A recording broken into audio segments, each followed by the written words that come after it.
మనస్సు కల్మషంతో కూడుకుని తప్పుని తప్పుగా ఒప్పుకోలేక తప్పని ఒప్పుగా వాదించే మనస్తత్వం ఎక్కడుంటుందో అక్కడ ఒకసారి చెల్లుతుంది, 2 సార్లు చెల్లుతాయి.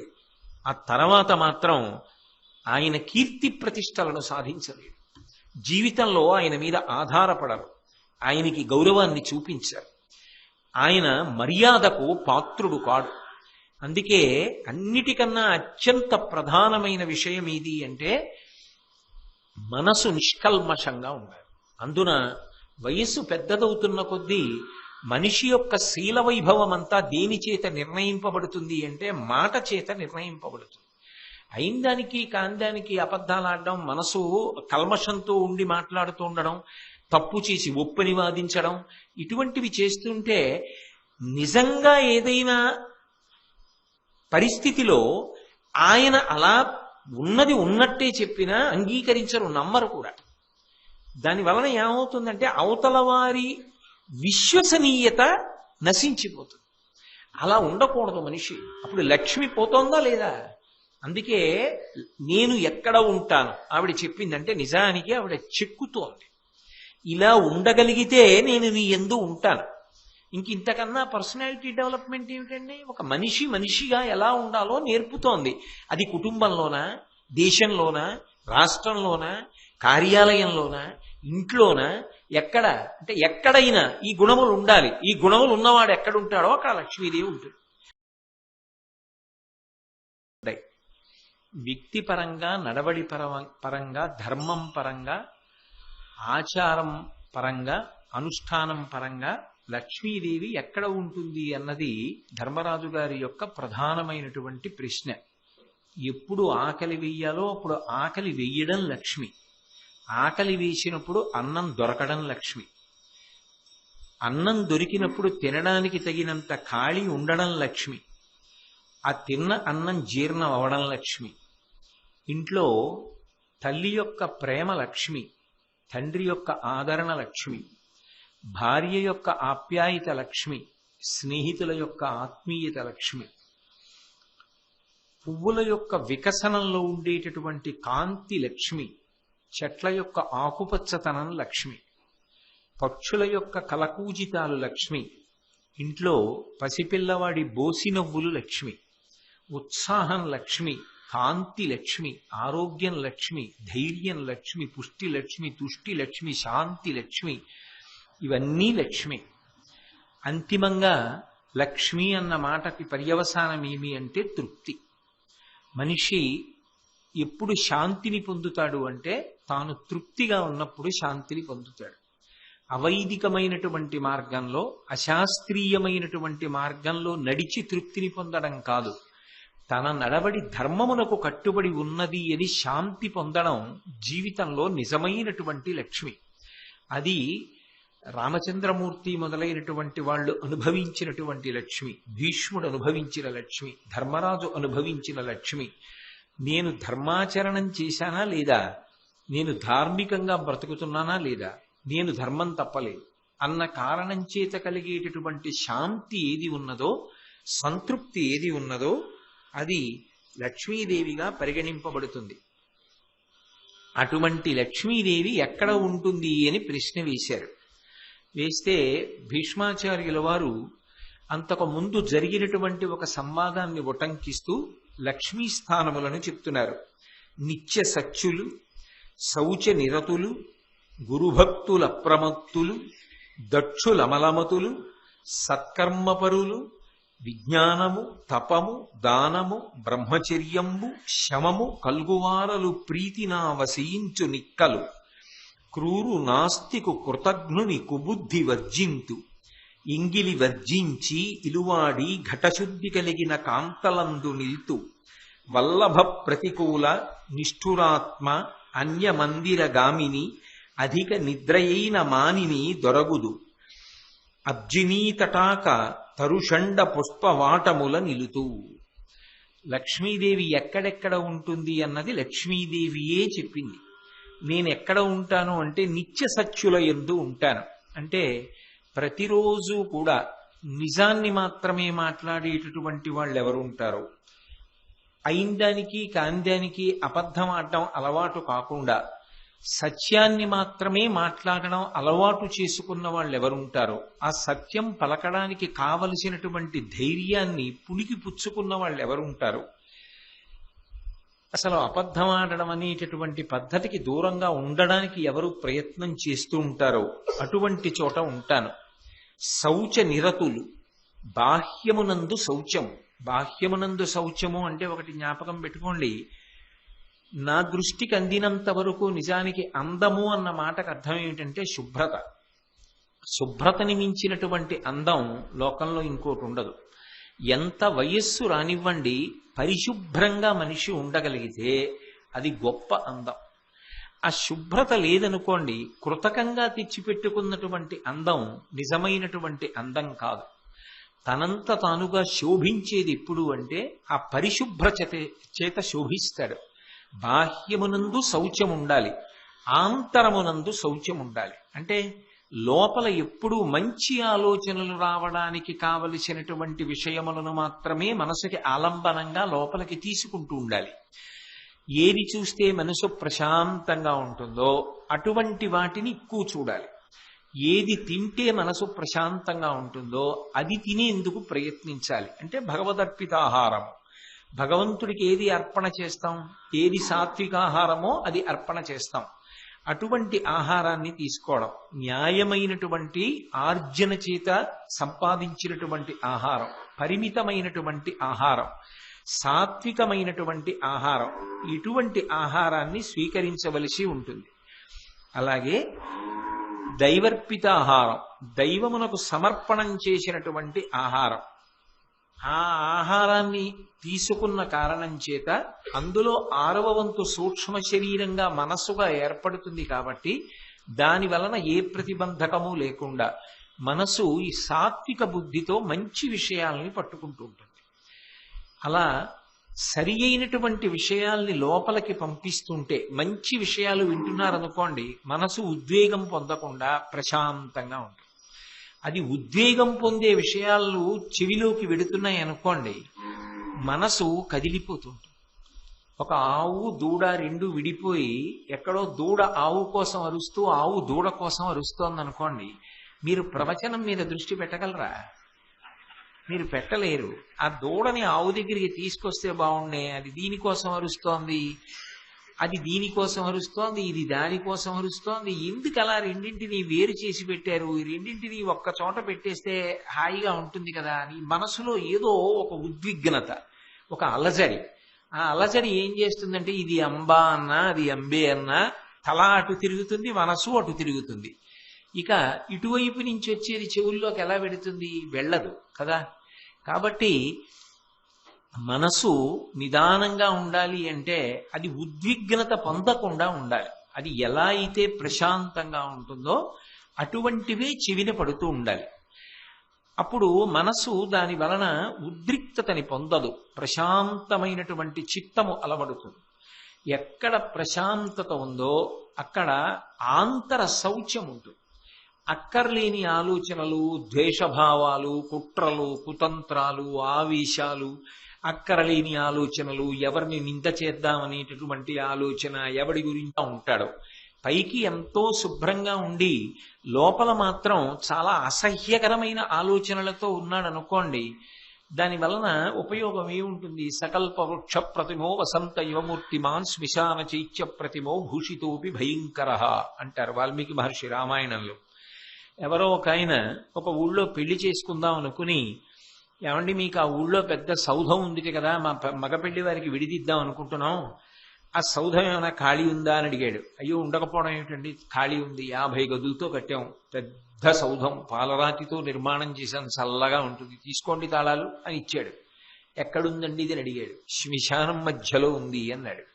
శ్మశానం మధ్యలో ఉన్నటువంటి భవనము వాసయోగ్యము ఎలా కాదో, పైకి మనిషి ఎన్ని భూషణములు వేసుకున్నా, ఎన్ని అలంకారాలు చేసుకున్నా, పైకి ఎంత సాత్వికంగా ఉన్నవాడిలా కనపడినా, ఇంతంతలా రుద్రాక్షలతో మాల ఒకటి వేసుకుని, పెద్ద పెద్ద విభూతి పిండికట్లు పెట్టుకుని, డాబైనటువంటి ఆసనంలో కూర్చుని, లోపలంతా కుళ్ళిపోయి ఉంటే, ఏమిటి దానివల్ల ఉపయోగం? పైకి నువ్వు ఎన్ని పిండికట్లు పెట్టావు, ఎంతలా రుద్రాక్షలేశావు, ఎన్ని ఆసనాల మీద కూర్చున్నావు అన్నది ఈశ్వరుడికి అక్కర్లేదు. అది డాంబికం. లోపల నువ్వు ఎలా ఉన్నావు? మనస్సు శౌచంతో ఉందా? సాత్వికంగా ఉందా? ఆలోచన సాత్వికంగా చేస్తున్నావా? 10 మంది మంచిని అపేక్షిస్తావా? అవతల వారిలో ఉన్నటువంటి మంచి గుణాన్ని మాత్రమే చూడగలవా? ద్వేషభావాలు వదిలిపెట్టగలవా? ఇది ఈశ్వరుడు చూస్తూ ఉంటాడు. అందుకే బాహ్య శౌచముతో పాటుగా ఆంతర శౌచము ప్రధానం. ఎక్కడ బాహ్యాభ్యంతర శౌచములుంటాయో అక్కడ నేను ఉంటాను అంది లక్ష్మీదేవి. అటువంటి వ్యక్తిని ఆశ్రయించి ఉంటాను అంటే ఆయన చేసేటటువంటి సంకల్పములు నిజమవుతాయి. ఆయన చేసేటటువంటి కార్యముల వలన సత్ఫలితములు వచ్చి లక్ష్మీ కటాక్షము కలుగుతుంది. కాబట్టి నేను ఉండేది ఎక్కడ అంటే బాహ్యాంతర శౌచములు ఎక్కడ ఉంటాయో అక్కడ ఉంటాను. అలాగే గురుభక్తులు, అపారమైనటువంటి గురుభక్తి కలిగిన వాళ్ళు. గురుభక్తి అన్న మాటకు అర్థం ఏమిటంటే గురువుకి వశవర్తి అయి ఉండడం. గురువు అంటే బరువు, బరువు అంటే భౌతికమైన బరువు అని కాదు. ఆయన నా జీవితమునకు ఉద్ధారకుడు. ఆయన ఏది చెప్తారో అది నాకు శాసనం. నేను ఆయనని అనువర్తిస్తాను. ఆయన చెప్పినట్లు బ్రతుకుతానని పూనికతో ప్రయత్నపూర్వకంగా గురువుగారు చెప్పిన మాటలు బాగా ఒడిసి పట్టుకుని జీవితాన్ని మార్చుకునేటటువంటి ప్రయత్నం ఎవరు చేస్తూ ఉంటారో వాళ్ళు నిజమైనటువంటి గురుభక్తి కలిగిన వారు. కేవలము పక్కన ఉండడం, ఎప్పుడూ గురువుగారితో కలిసి ఉండడం గురుభక్తి అని చెప్పడం చాలా కష్టం. ఎందుచేత అంటే జగద్గురువు అని ఒక మాట ఉంది. జగద్గురువు అంటే జగత్తుకంతటికీ గురువు. అయితే ఈ గురువుగారు నిజంగా ప్రపంచం అంతా వెళ్ళారా? ఆయన ఎప్పుడైనా గురువుగారి దగ్గర కూర్చున్నాడా అంటే కూర్చుని ఉండకపోవచ్చు. ఆయన ఎక్కడో ఉండొచ్చు, గురువుగారు ఎక్కడో ఉండొచ్చు. కానీ ఆయన మాటల యందు విశ్వాసమును పొందాడు. ఆయన ఎలా చెప్తున్నాడో అలా బ్రతుకుతూ ఉంటాడు. జగత్తు యందు ఎక్కడ ఉన్నప్పటికీ కూడా ఈయనడి గురువుగా తీసుకుని ఆయన జీవితాన్ని మలుచుకుంటున్నాడు కాబట్టి ఆయన జగద్గురువు అయ్యాడు. కాబట్టి అలా ఒక వ్యక్తిని గురువుగా స్వీకరించుట అంటే ఆయన చెప్పినటువంటి మాటలను ఔదలదాల్చుట, దానిని ఆజ్ఞగా భావన చేసి ఎప్పుడూ కూడా ఆయన చెప్పిన మార్గంలోనే నడవడానికి ప్రయత్నం చెయ్యడం శిష్యుని యొక్క కర్తవ్యం. అటువంటి ఉత్తమ భావనతో ఏ శిష్యుడు ఉంటాడో, జీవితాన్ని తీర్చిదిద్దుకుంటాడో, మంచి మార్గంలోకి వెడతాడో, శాస్త్రాన్ని ప్రాతిపదికగా తీసుకుంటాడో, గురువు చెప్పిన మాటని శ్రద్ధతో ఆచరిస్తాడో అటువంటి వాడు ఈశ్వరుని యొక్క అనుగ్రహాన్ని పొందుతాడు. అందుకే గురుభక్తి కలిగిన వాడిని ఏమని పిలుస్తారు అంటే శ్రద్ధ కలిగిన వాడు అని పిలుస్తారు. శంకరాచార్యుల వారు శ్రద్ధ అన్న మాటకి వ్యాఖ్యానం చేశారు. చేస్తూ శాస్త్రస్య గురువాక్యస్య సత్యబుద్ధ్యావధారణ సా శ్రద్ధ కదితా సిద్భిః యయా వస్తూపలభ్యతే. గురువుగారు ఒక మాట అన్నారు అంటే ఆయన అనవసరంగా అనరు, శాస్త్రమును దృష్టిలో పెట్టుకుని మాట్లాడారు. 2, శాస్త్రము చెప్పింది అంటే అది అబద్ధం చెప్పదు. శాస్త్రం ఎప్పుడూ కూడా సత్యాన్ని పలుకుతుంది అన్న పూనికతో ఎవడుంటాడో అటువంటి వాడికి యయా వస్తూపలభ్యతే, ఈశ్వరానుగ్రహము చేత సమస్తము సమకూరుతాయి. అందుకే అటువంటి శ్రద్ధ కలిగిన వాడు, గురుభక్తి తత్పరుడైన వాడెవరు ఉంటాడో అటువంటి ఆయన యొక్క ఆలోచనలు మంచి వస్తాయి. ఆయన ఆలోచనలు ఖచ్చితంగా జరిగి తీరుతాయి. అది గొప్ప అనుగ్రహాన్ని వర్షించగలిగినవై ఉంటాయి, గొప్ప విజయవంతములవుతాయి, 10 మందికి పనికొస్తాయి. అందుకే అటువంటి చోట నేను ఉంటాను అని లక్ష్మీదేవి చెప్తోంది. అంటే గురుభక్తి కలిగిన వారు ఎవరుంటారో వారి యందే లక్ష్మీదేవి నివసించి వారి సంకల్పములను నిజం చేస్తూ ఉంటుంది. అప్రమత్తులు, గర్వం లేని వాళ్ళు, అయిందానికి కాందానికి చెయ్యిలా చూపించి నా అంత వాణ్ణి నేననకుండా నేనెంతటి వాణ్ణి అనగలిగిన వాడు. నేను ఏ పాటి వాణ్ణి, నాకేమొచ్చు, నాకేం తెలుసు అని వినయంతో ఎవరు ప్రవర్తించగలరో అటువంటి వారిని లక్ష్మీదేవి ఎప్పుడూ అనుగ్రహిస్తూ ఉంటుంది. అందుకే శంకర భగవత్పాదుల కన్నా లోకంలో గొప్పవారు ఎవరు ఉంటారు? మహాజ్ఞాని, యావత్ ప్రపంచం కొనియాడినటువంటి మేధావి శంకర భగవత్పాదులంటే. అటువంటి కవి లోకంలో లేరు, అటువంటి సిద్ధాంతకర్త లేరు, అటువంటి భక్తి తత్పరులు లేరు.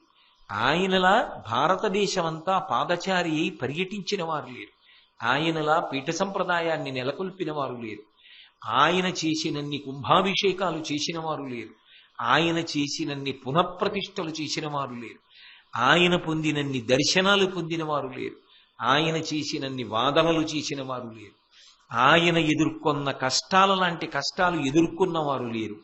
ఇంత గొప్పవారైన శంకర భగవత్పాదులు శివానందలహరిలో పశుమాం సర్వజ్ఞ ప్రజిత కృపయా పాలయ విభో అంటారు.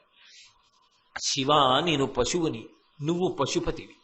పశువుని నేను, పశుపతివి నువ్వు కనుక ఈ పశువు పాడవకుండా కాపాడుకోవలసిన కర్తవ్యం నీదే అన్నారు. ఎవరు? అంతటి మహాత్ముడైన శంకరులు అంత వినయంతో మాట్లాడారు తప్ప ఎక్కడ అతిశయాన్ని ప్రదర్శించలేదు.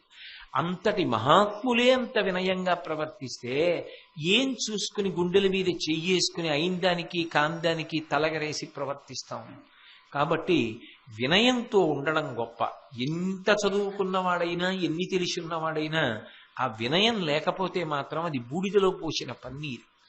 రామకృష్ణ పరమహంస ఒక కథ చెప్తుండేవారు. వెనకటికి ఒక ఆయన గంగానదీ తీరానికి వెళ్ళాడు. పడవలేదు, గంగ దాటవలసి వచ్చింది. ఆయన గురువుగారి పేరు స్మరిస్తూ, అంటే పేరు చెప్పరుగా, గురువుగారి పేరు అనరు, అందుకని గురువు గారిని స్మరిస్తూ నది మీద అడుగులు వేస్తున్నాడు. ఆ గురువు గారిని స్మరించడంలో ఆయనకున్న గురుభక్తి చేత ఆయన అడుగులు వేస్తున్నప్పుడు పాదములు నీటిలో మునగకుండా దాటి వెళ్ళగలిగాడు. గురువుగారు వచ్చారు. వచ్చి అటువైపు చూసి, ఎలా వెళ్ళావురా, పడవలేదు కదా అన్నాడు. గురువుగారు, మిమ్మల్నే స్మరిస్తూ అడుగు తీసి అడుగు వేసి వచ్చేసాను. ఓహో, నాలో ఇంత గొప్పతనం ఉందన్నమాటని గురువుగారు తన పేరు చెప్తూ అడుగేశారు. నీళ్ళలో దిగింది. నేను అన్నది అంత అహంకారం. కానీ అది భగవంతుని యందు, గురువు యందు పర్యవసించిన నాడు అంత వినయంగా ఉంటుంది. అందుకే ఆ వినయం ఉన్నవారెవరు ఉంటారో, అహంకారము లేనివారు ఎవరుంటారో, మదోన్మత్తులు కానివారు ఎవరుంటారో అటువంటి వారి ఉన్న చోట లక్ష్మి ఉంటారు. 2, దక్షులు. దక్షత అన్న మాటకు అర్థం ఏమిటంటే, ఒక కార్యము అప్పజెప్పబడినప్పుడు ఆ కార్యమును చెయ్యాలనేటటువంటి ఉత్సాహము ప్రధానముగా ఉండాలి. రేపు మీరు ఈ కార్యం చెయ్యండి అన్నాను అనుకోండి, ఎప్పుడు సూర్యోదయం అవుతుందా, ఎప్పుడు ఆ కార్యం చేద్దామా అని ఉత్సాహం ఉండాలి. నాకున్న శక్తియుక్తులన్నీ దాని మీద పెట్టాలనేటటువంటి తాపత్రయం ఉన్నవాడయి ఉండాలి. అంతేగాని ఒక కార్యం అప్పజెప్పగానే దీంట్లోంచి మనం ఎలా తప్పుకుందామని ఆలోచించేవాడు కానీ, మన కర్మ మనకిది తగులుకుంది, వాడు సంతోషంగా ఉన్నాడు, హాయిగా వాళ్ళ మనం కూడా ఆడుకుంటూ ఎప్పుడు తిరుగుతామో అని కానీ అనుకునేవాడు అనుకోండి, వాడి దగ్గర లక్ష్మి ఉండదు. నిత్యోత్సాహము కలిగిన వాడెవరు ఉంటాడో, తనకున్న శక్తినంతటినీ కార్యము కొరకు ఎవరు ఇచ్చిస్తాడో వాడు లక్ష్మీవంతుడు. మీరు ఒక్కటి జ్ఞాపకం పెట్టుకోండి, అన్ని వేళలా అన్ని కార్యములు సాధించడము సాధ్యము కాకపోవచ్చు. ఎందుకని అంటే, ఒక పనిని తలపెడతాం, ఆ పని జరిగి తీరాలి అని చెప్పడం చాలా కష్టం. మీరు భీష్ముడు చెప్పిన దాంట్లోనే విన్నారు. మన యొక్క ప్రయత్నానికి పరమేశ్వరుని యొక్క అనుగ్రహం కూడా కలిసి రావాలి. కానీ నువ్వు ఆ పని చెయ్యలేకపోయావు, ఇబ్బంది లేదు. కానీ ఆ పని చెయ్యడానికి నువ్వు ఏ ప్రయత్నం చేశావు, ఇది చాలా ప్రధానమై ఉంటుంది. అసలు ఏమైనా ప్రయత్నం చేశావా? ఏ ప్రయత్నం చేశావు? ఆ ప్రయత్నం చేస్తే కార్యము సాధింపబడకపోయినా పెద్దలైన వారు ఆగ్రహం చెందరు. మీరు ఎప్పుడైనా గమనించండి, పిల్లవాడు చాలా కష్టపడ్డాడు, కష్టపడి చదువుకున్నాడు, వాడి శక్తి కొలది రాశాడు, వాడికి 80 మార్కులే వచ్చాయి, 100కి 100 రాలేదు. తండ్రి కొట్టడు, తల్లి కొట్టదు, వాడి శక్తి అంతే. పరమేశ్వరుడు వాడికి ఆ శక్తిని ఇచ్చాడు, వాడి శక్తి కొలది కష్టపడ్డాడు, వాడి శక్తి కొలది రాశాడు. వాడు ఏం చేస్తాడు? వాడి శక్తి అంతవరకే, వాడి జ్ఞాపక శక్తి 80 మార్కులు వచ్చాయి. చాలా సంతోషం నాన్న, నువ్వు ఇంకా వృద్ధిలోకి వద్దు గాని, నీకు తగిన చదువు నువ్వు చదువుదువు గాని అంటాడు. ఒక పని ప్రభుత్వం అప్పజెప్పనివ్వండి, అధికారి అప్పజెప్పనివ్వండి, గురువుగారు అప్పజెప్పనివ్వండి, తండ్రి అప్పజెప్పనివ్వండి, తల్లి అప్పజెప్పనివ్వండి, అంతరాత్మ సాక్షిగా నువ్వు ఆ పని చేయడానికి ప్రయత్నించావా? ఆ పని చెయ్యడానికి ప్రయత్నం చెయ్యకపోవడం ఒక తప్పైతే, అసలు ఆ కార్యాన్ని ప్రయత్నం చేసి కూడా సాధించలేకపోయిన వాడిలా దబాయించే ప్రయత్నం చేయడం పెద్ద తప్పు. అటువంటి వాడు ఎక్కడ ఉంటాడో అక్కడ ప్రమాదం వస్తుంది. ఎందుకనంటే అదొక అంటువ్యాధి, అది మిగిలిన వాళ్ళకు అంటుకుంటుంది. అసలు అలా మాట్లాడడానికి వీల్లేదు. నువ్వు ఒక కార్యమును సాధించి తీరాలి అని ఎవరు అనరు, కానీ ఒక కార్యమును అప్పజెప్పినప్పుడు అది సాధించడానికి ఏమైనా ప్రయత్నం చేశావా? ఒకవేళ చేసి ఉండకపోతే నన్ను మన్నించండి, నేను ఆ కోణంలో చేయలేదు, ఇంకొక అవకాశం ఇవ్వండి అనగలిగితే చాలు, సంతోషిస్తాను. కానీ ఒక వయసు వచ్చిన తరువాత శక్తి ఉండి కార్యం చేయడంలో విలంబం, అంటే కార్యాన్ని చేయడంలో ఆలస్యం, దక్షతని చూపించకపోవడం, శక్తిని ప్రదర్శించకపోవడం, అలసత్వం, పనిని ఉత్సాహంగా చెయ్యాలి. నువ్వు ఒక పని చేస్తున్నప్పుడు పరమోత్సాహంగా దాని మీద దృష్టి పెట్టి చేసేయాలంతే. ఆ పని జరగలేదు, జరగకపోతే జరగకపోయింది, కానీ నువ్వు ఎంత శ్రమ పడ్డావో అది ఎందుకు జరగలేదు చెప్తే, ఒకవేళ అది జరగకపోయినా ప్రాజ్ఞులైన వారు కోపగించారు. అంత శ్రమ చేశాడు, అంత కష్టపడ్డాడు, అంతకన్నా అతను చేయగలిగింది లేదు. సరే, ఇంకొక మార్గాన్ని మనం అన్వేషిద్దాం, అయితే మీరు ఈ మార్గంలో కూడా ప్రయత్నం చేయండి అని పెద్దరికం ఉన్నవారు ఇంకొక మార్గాన్ని అప్పుడు చెప్తారు. అంతేగాని అసలు నువ్వు ఏ ప్రయత్నం చేయకుండా ఆ కార్యం అందుకు అవలేదండి అంటే ఎలా కుదురుతుంది? దక్షత అన్న మాటకు అర్థం ఏమిటంటే, ఒక కార్యమును సాధించాలని ఉత్సాహముతో తనకు ఉన్నటువంటి ప్రజ్ఞని పెట్టడానికి ప్రయత్నించాలి. ముందు ఆకర్షింపబడకూడదు. ఇది ఇలా అయితే ఎవడడికి వచ్చాడు, నన్ను చదువుకోవడానికని పుస్తకం తీసి పక్కనున్న సెల్ ఫోన్ కిక్ అనేటప్పటికీ ఎవరు SMS పెట్టారో అది చూద్దాం తాపత్రయం, టీవీ చూడాలని తాపత్రయం, ఎవరో మాట్లాడుకుంటూ ఉంటే వినాలని తాపత్రయం. ఎలా నువ్వు దృష్టి పెడతావు? నువ్వు ఒకటి చదివితే చదవాలి, తింటే తినాలి, పూజ చేస్తే పూజ చెయ్యాలి, ఆడితే ఆడాలి, నువ్వేం చేస్తే అదే చెయ్యాలి. అంటే నీ మనసు అక్కడ పెట్టగలగాలి, అది దక్షత అంట. అలా పెట్టిన నాడు ఏమవుతుందంటే కార్యాన్ని సాధించగలవు. ఒకవేళ ఏ కారణం చేతనైనా ఆ కార్యం సాధింపబడకపోయినా నీకు ఒక తృప్తి ఉంటుంది, నా శక్తి వంచన లేకుండా నేను కృషి చేశాను. ఇది చెయ్యకుండా, దక్షతని ప్రదర్శించకుండా అవే అయిపోతాయిలే, గాలికి అయిపోతాయిలే అన్నట్టుగా వదిలిపెట్టి కూర్చోవడం క్షమించవలసిన విషయమూ కాదు, దాని వలన లక్ష్మి యొక్క అనుగ్రహమూ ఉండదు. అందుకే దక్షతని ప్రదర్శించడం అనేటటువంటిది ఎవరికి వారుగా చేయవలసిన ప్రయత్నం.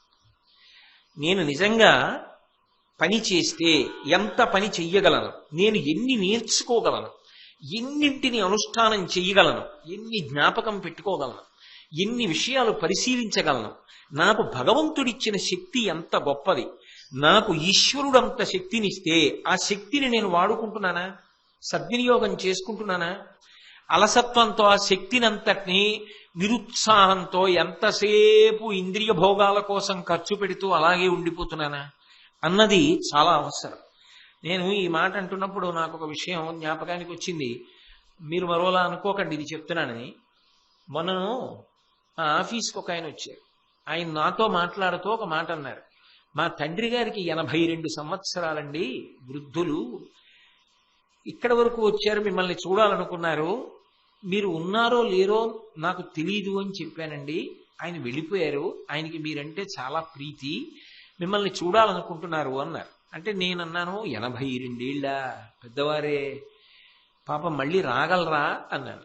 ఆయన నవ్వి అన్నారు, మా నాన్నగారు ఒక్కరే ఢిల్లీ, బొంబాయి, కలకత్తా అవన్నీ వెళ్ళిపోతారండి, వెళ్ళిపోవడం కాదు, చాలా పెద్ద పెద్ద సంస్థల ఆడిట్ అంతా మా నాన్నగారు చేస్తారు, మేము చిన్న చిన్న సంస్థలకే ఆడిట్కి వస్తాను, వాళ్ళ అబ్బాయి చిన్న సంస్థలకు వస్తాను, పెద్దవి మా నాన్నగారు చేస్తారు. నాన్నగారు నిన్న రాత్రి ఢిల్లీ వెళ్ళిపోయారు, ఒక్కరే వెళ్ళిపోతారట, ఒక్కరే చేస్తారట.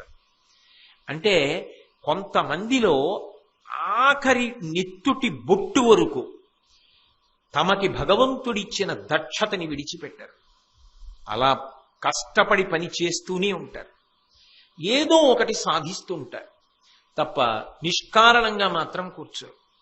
నేను మీతో ఒకసారి మనవి చేశాను, ఆంధ్ర విశ్వవిద్యాలయానికి చెందినటువంటి శ్రీనివాస అయ్యంగార్ గారు ఒక కన్ను కనపడక ఒక కన్నే కనపడుతుంటే ఏదో రాస్తుంటే కూతురు వచ్చి నాన్నగారు ఒక కన్ను కనపట్టం లేదు కదా, విశ్రాంతి తీసుకోవచ్చు కదా, ఎందుకండి ఇవన్నీ చదివి రాస్తారు అంది. ఒక కన్ను కనపడుతోంది కదమ్మా అన్నారు ఆయన. అది దక్షత. ఈశ్వరుడు నాకు ఈ శక్తిని ఇచ్చాడు, ఏమీ చేయకుండా కూర్చోవడం ఏమిటి? విననన్నా వింటా, చేయనన్నా చేస్తా, ఏదో ఒకటి చెయ్యాలి. ఏమీ చేయకుండా గాలికి పనులు వదిలిపెట్టి కూర్చుని జరగమంటే ఎలా జరుగుతాయి? కాబట్టి ఆ దక్షత గురించి అసలు ఆలోచన లేని వాని యందు నేను ఉండను. ఆ సమర్థతని వాడాలని ఎవడు తాపత్రయపడుతూ ఉంటాడో అక్కడ నేనుంటాను, నేను అనుగ్రహిస్తాను. కాబట్టి అమలమతులు. అమలమతులు అంటే మనసు యందు మాలిన్యం ఉండదు, ఉన్న మాట ఉన్నట్లుగానే మాట్లాడతారు అంతే. అయిందానికి కాందానికి దీన్ని ఇలా ఎలా మార్చి చెప్పేద్దాం అంటే, మీరు బాగా పట్టుకున్నారు లేదో, అమలమతులు అన్న మాటకు అర్థం ఏమిటంటే తను చేసింది తప్పని తనకి తెలుసు. అక్కడ వస్తుంది పెద్ద ప్రమాదం. అసలు తను చేసింది తప్పని తెలిసిందనుకోండి, అయ్యా నన్ను క్షమించండి, ఇలా చేయకుండా ఉండాల్సింది, ఇక పైన ఇలా జరగకుండా నేను జాగ్రత్త పడతాను అన్నాడు అనుకోండి, ఒక్క మాటతో పోయిందంతే. కానీ ఏం చేస్తాడంటే తనకి తప్పని తెలుసు, తను చేసింది తప్పని తెలుసు, అది ఒప్పని నిరూపించడానికి ప్రయత్నిస్తాడు. అది అంతా సత్యం అండి, అది తప్పు కాదండి అని మాట్లాడడానికి ప్రయత్నిస్తాడు. దాంతో ఏమైపోతుందంటే ఇది అలవాటుగా మారిపోతుంది, సంస్కృతిగా మారిపోతుంది. దాని వలన ఏమవుతుందంటే ఎంతమంది ఉంటారో వ్యవస్థలో వాళ్ళందరికీ కూడా ఇది అలవాటుగా మారిపోతుంది. అప్పుడు లేనిపోని ఇబ్బందులు వస్తాయి. నేను మీకు ఒక ఉదాహరణ చూపించాలి అంటే, రావణాసురుడు సీతమ్మతో మాట్లాడుతున్నాడు. సీతమ్మను ఆయన ఎత్తుకొచ్చాడు, ఎత్తుకొచ్చి అశోకవనంలో కూర్చోబెట్టాడు. ఆవిడ దగ్గరికి వెళ్ళాడు. రాముడు ధర్మాత్ముడు, నా భర్త అని చెప్పింది ఆవిడ. రావణాసురుడు అన్నాడు, నేను కూడా ధర్మాత్ముడిని కదా అన్నాడు. ఎలా ధర్మాత్ముడు? పరస్త్రీని అపహరించి తీసుకొచ్చి కూర్చోబెట్టి మాట్లాడుతున్నాడా? ధర్మాత్ముడా? ఎలా ధర్మాత్ముడు అంటే ఆయనకి తెలియదు, ఆయన వేదం చదువుకోలేదా? చదువుకున్నాడు. కానీ ఆయన నేను ధర్మాత్ముణ్ణి అని స్వధర్మో రక్షసాంభీరు సర్వధైవన సంశయ గమనం వా పరస్త్రీణాం హరణం సంప్రమధ్యవా. రాక్షసులు ఏం చేస్తారు? తమ కంటికి నచ్చినది ఎత్తుకొస్తారు. నేనేం చేశాను? నా కంటికి కనపడిన నిన్ను ఎత్తుకొచ్చానా లేదా? నాకు నచ్చితే అంటే నేనెంత ధర్మాత్ముణ్ణి? నేను రాక్షస ధర్మం పాటించానా లేదా? ఇంతటి ధర్మాత్ముడిని నేను. రాముడు ఎంత ధర్మాత్ముడో నేనంత ధర్మాత్ముణ్ణి. ఎందుకు నన్ను చూసి చిన్నబుచ్చుకుంటావు? బుకాయింపా కాదా? ఆయన చదువుకున్నాడా లేదా? ఆయనకి తెలిసా తెలీదా? తెలిసి తప్పుని ఒప్పని వాదించడం అమలమతులు. మనస్సు కల్మషంతో కూడుకుని తప్పుని తప్పుగా ఒప్పుకోలేక తప్పని ఒప్పుగా వాదించే మనస్తత్వం ఎక్కడుంటుందో అక్కడ ఒకసారి చెల్లుతుంది, 2 సార్లు చెల్లుతాయి. ఆ తర్వాత మాత్రం ఆయన కీర్తి ప్రతిష్టలను సాధించలేడు. జీవితంలో ఆయన మీద ఆధారపడరు, ఆయనకి గౌరవాన్ని చూపించారు, ఆయన మర్యాదకు పాత్రుడు కాడు. అందుకే అన్నిటికన్నా అత్యంత ప్రధానమైన విషయం ఏది అంటే మనసు నిష్కల్మషంగా ఉండాలి. అందున వయస్సు పెద్దదవుతున్న కొద్దీ మనిషి యొక్క శీల వైభవం అంతా దేని చేత నిర్ణయింపబడుతుంది అంటే మాట చేత నిర్ణయింపబడుతుంది. అయిందానికి కాందానికి అబద్ధాలు ఆడడం, మనసు కల్మషంతో ఉండి మాట్లాడుతూ ఉండడం, తప్పు చేసి ఒప్పని వాదించడం, ఇటువంటివి చేస్తుంటే నిజంగా ఏదైనా పరిస్థితిలో ఆయన అలా ఉన్నది ఉన్నట్టే చెప్పినా అంగీకరించరు, నమ్మరు కూడా. దాని వలన ఏమవుతుందంటే అవతల వారి విశ్వసనీయత నశించిపోతుంది. అలా ఉండకూడదు మనిషి. అప్పుడు లక్ష్మి పోతోందా లేదా? అందుకే నేను ఎక్కడ ఉంటాను ఆవిడ చెప్పిందంటే నిజానికి ఆవిడ చెక్కుతోంది. ఇలా ఉండగలిగితే నేను నీ యందు ఉంటాను. ఇంతకన్నా పర్సనాలిటీ డెవలప్మెంట్ ఏమిటండి? ఒక మనిషి మనిషిగా ఎలా ఉండాలో నేర్పుతోంది. అది కుటుంబంలోనా, దేశంలోనా, రాష్ట్రంలోనా, కార్యాలయంలోనా, ఇంట్లోనా, ఎక్కడ అంటే ఎక్కడైనా ఈ గుణములు ఉండాలి. ఈ గుణములు ఉన్నవాడు ఎక్కడుంటాడో అక్కడ లక్ష్మీదేవి ఉంటుంది. కాబట్టి వాటికి అంత ఇబ్బందిగా ఉంటే పోనీ బయటకు పెట్టేయండి. అవి 2 బయట ఉండడంలోనే వాటికి సంతోషమా?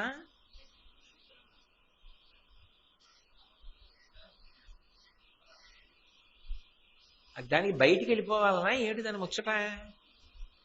చూడండి ఒక 10 నిమిషాలు, అది సర్దుకోకపోతే పోనీ రెండింటినీ బయటే దింపేయండి, హాయిగా అవి సంతోషంగా ఉండడం ప్రధానం. ఏమి హరి ఓం.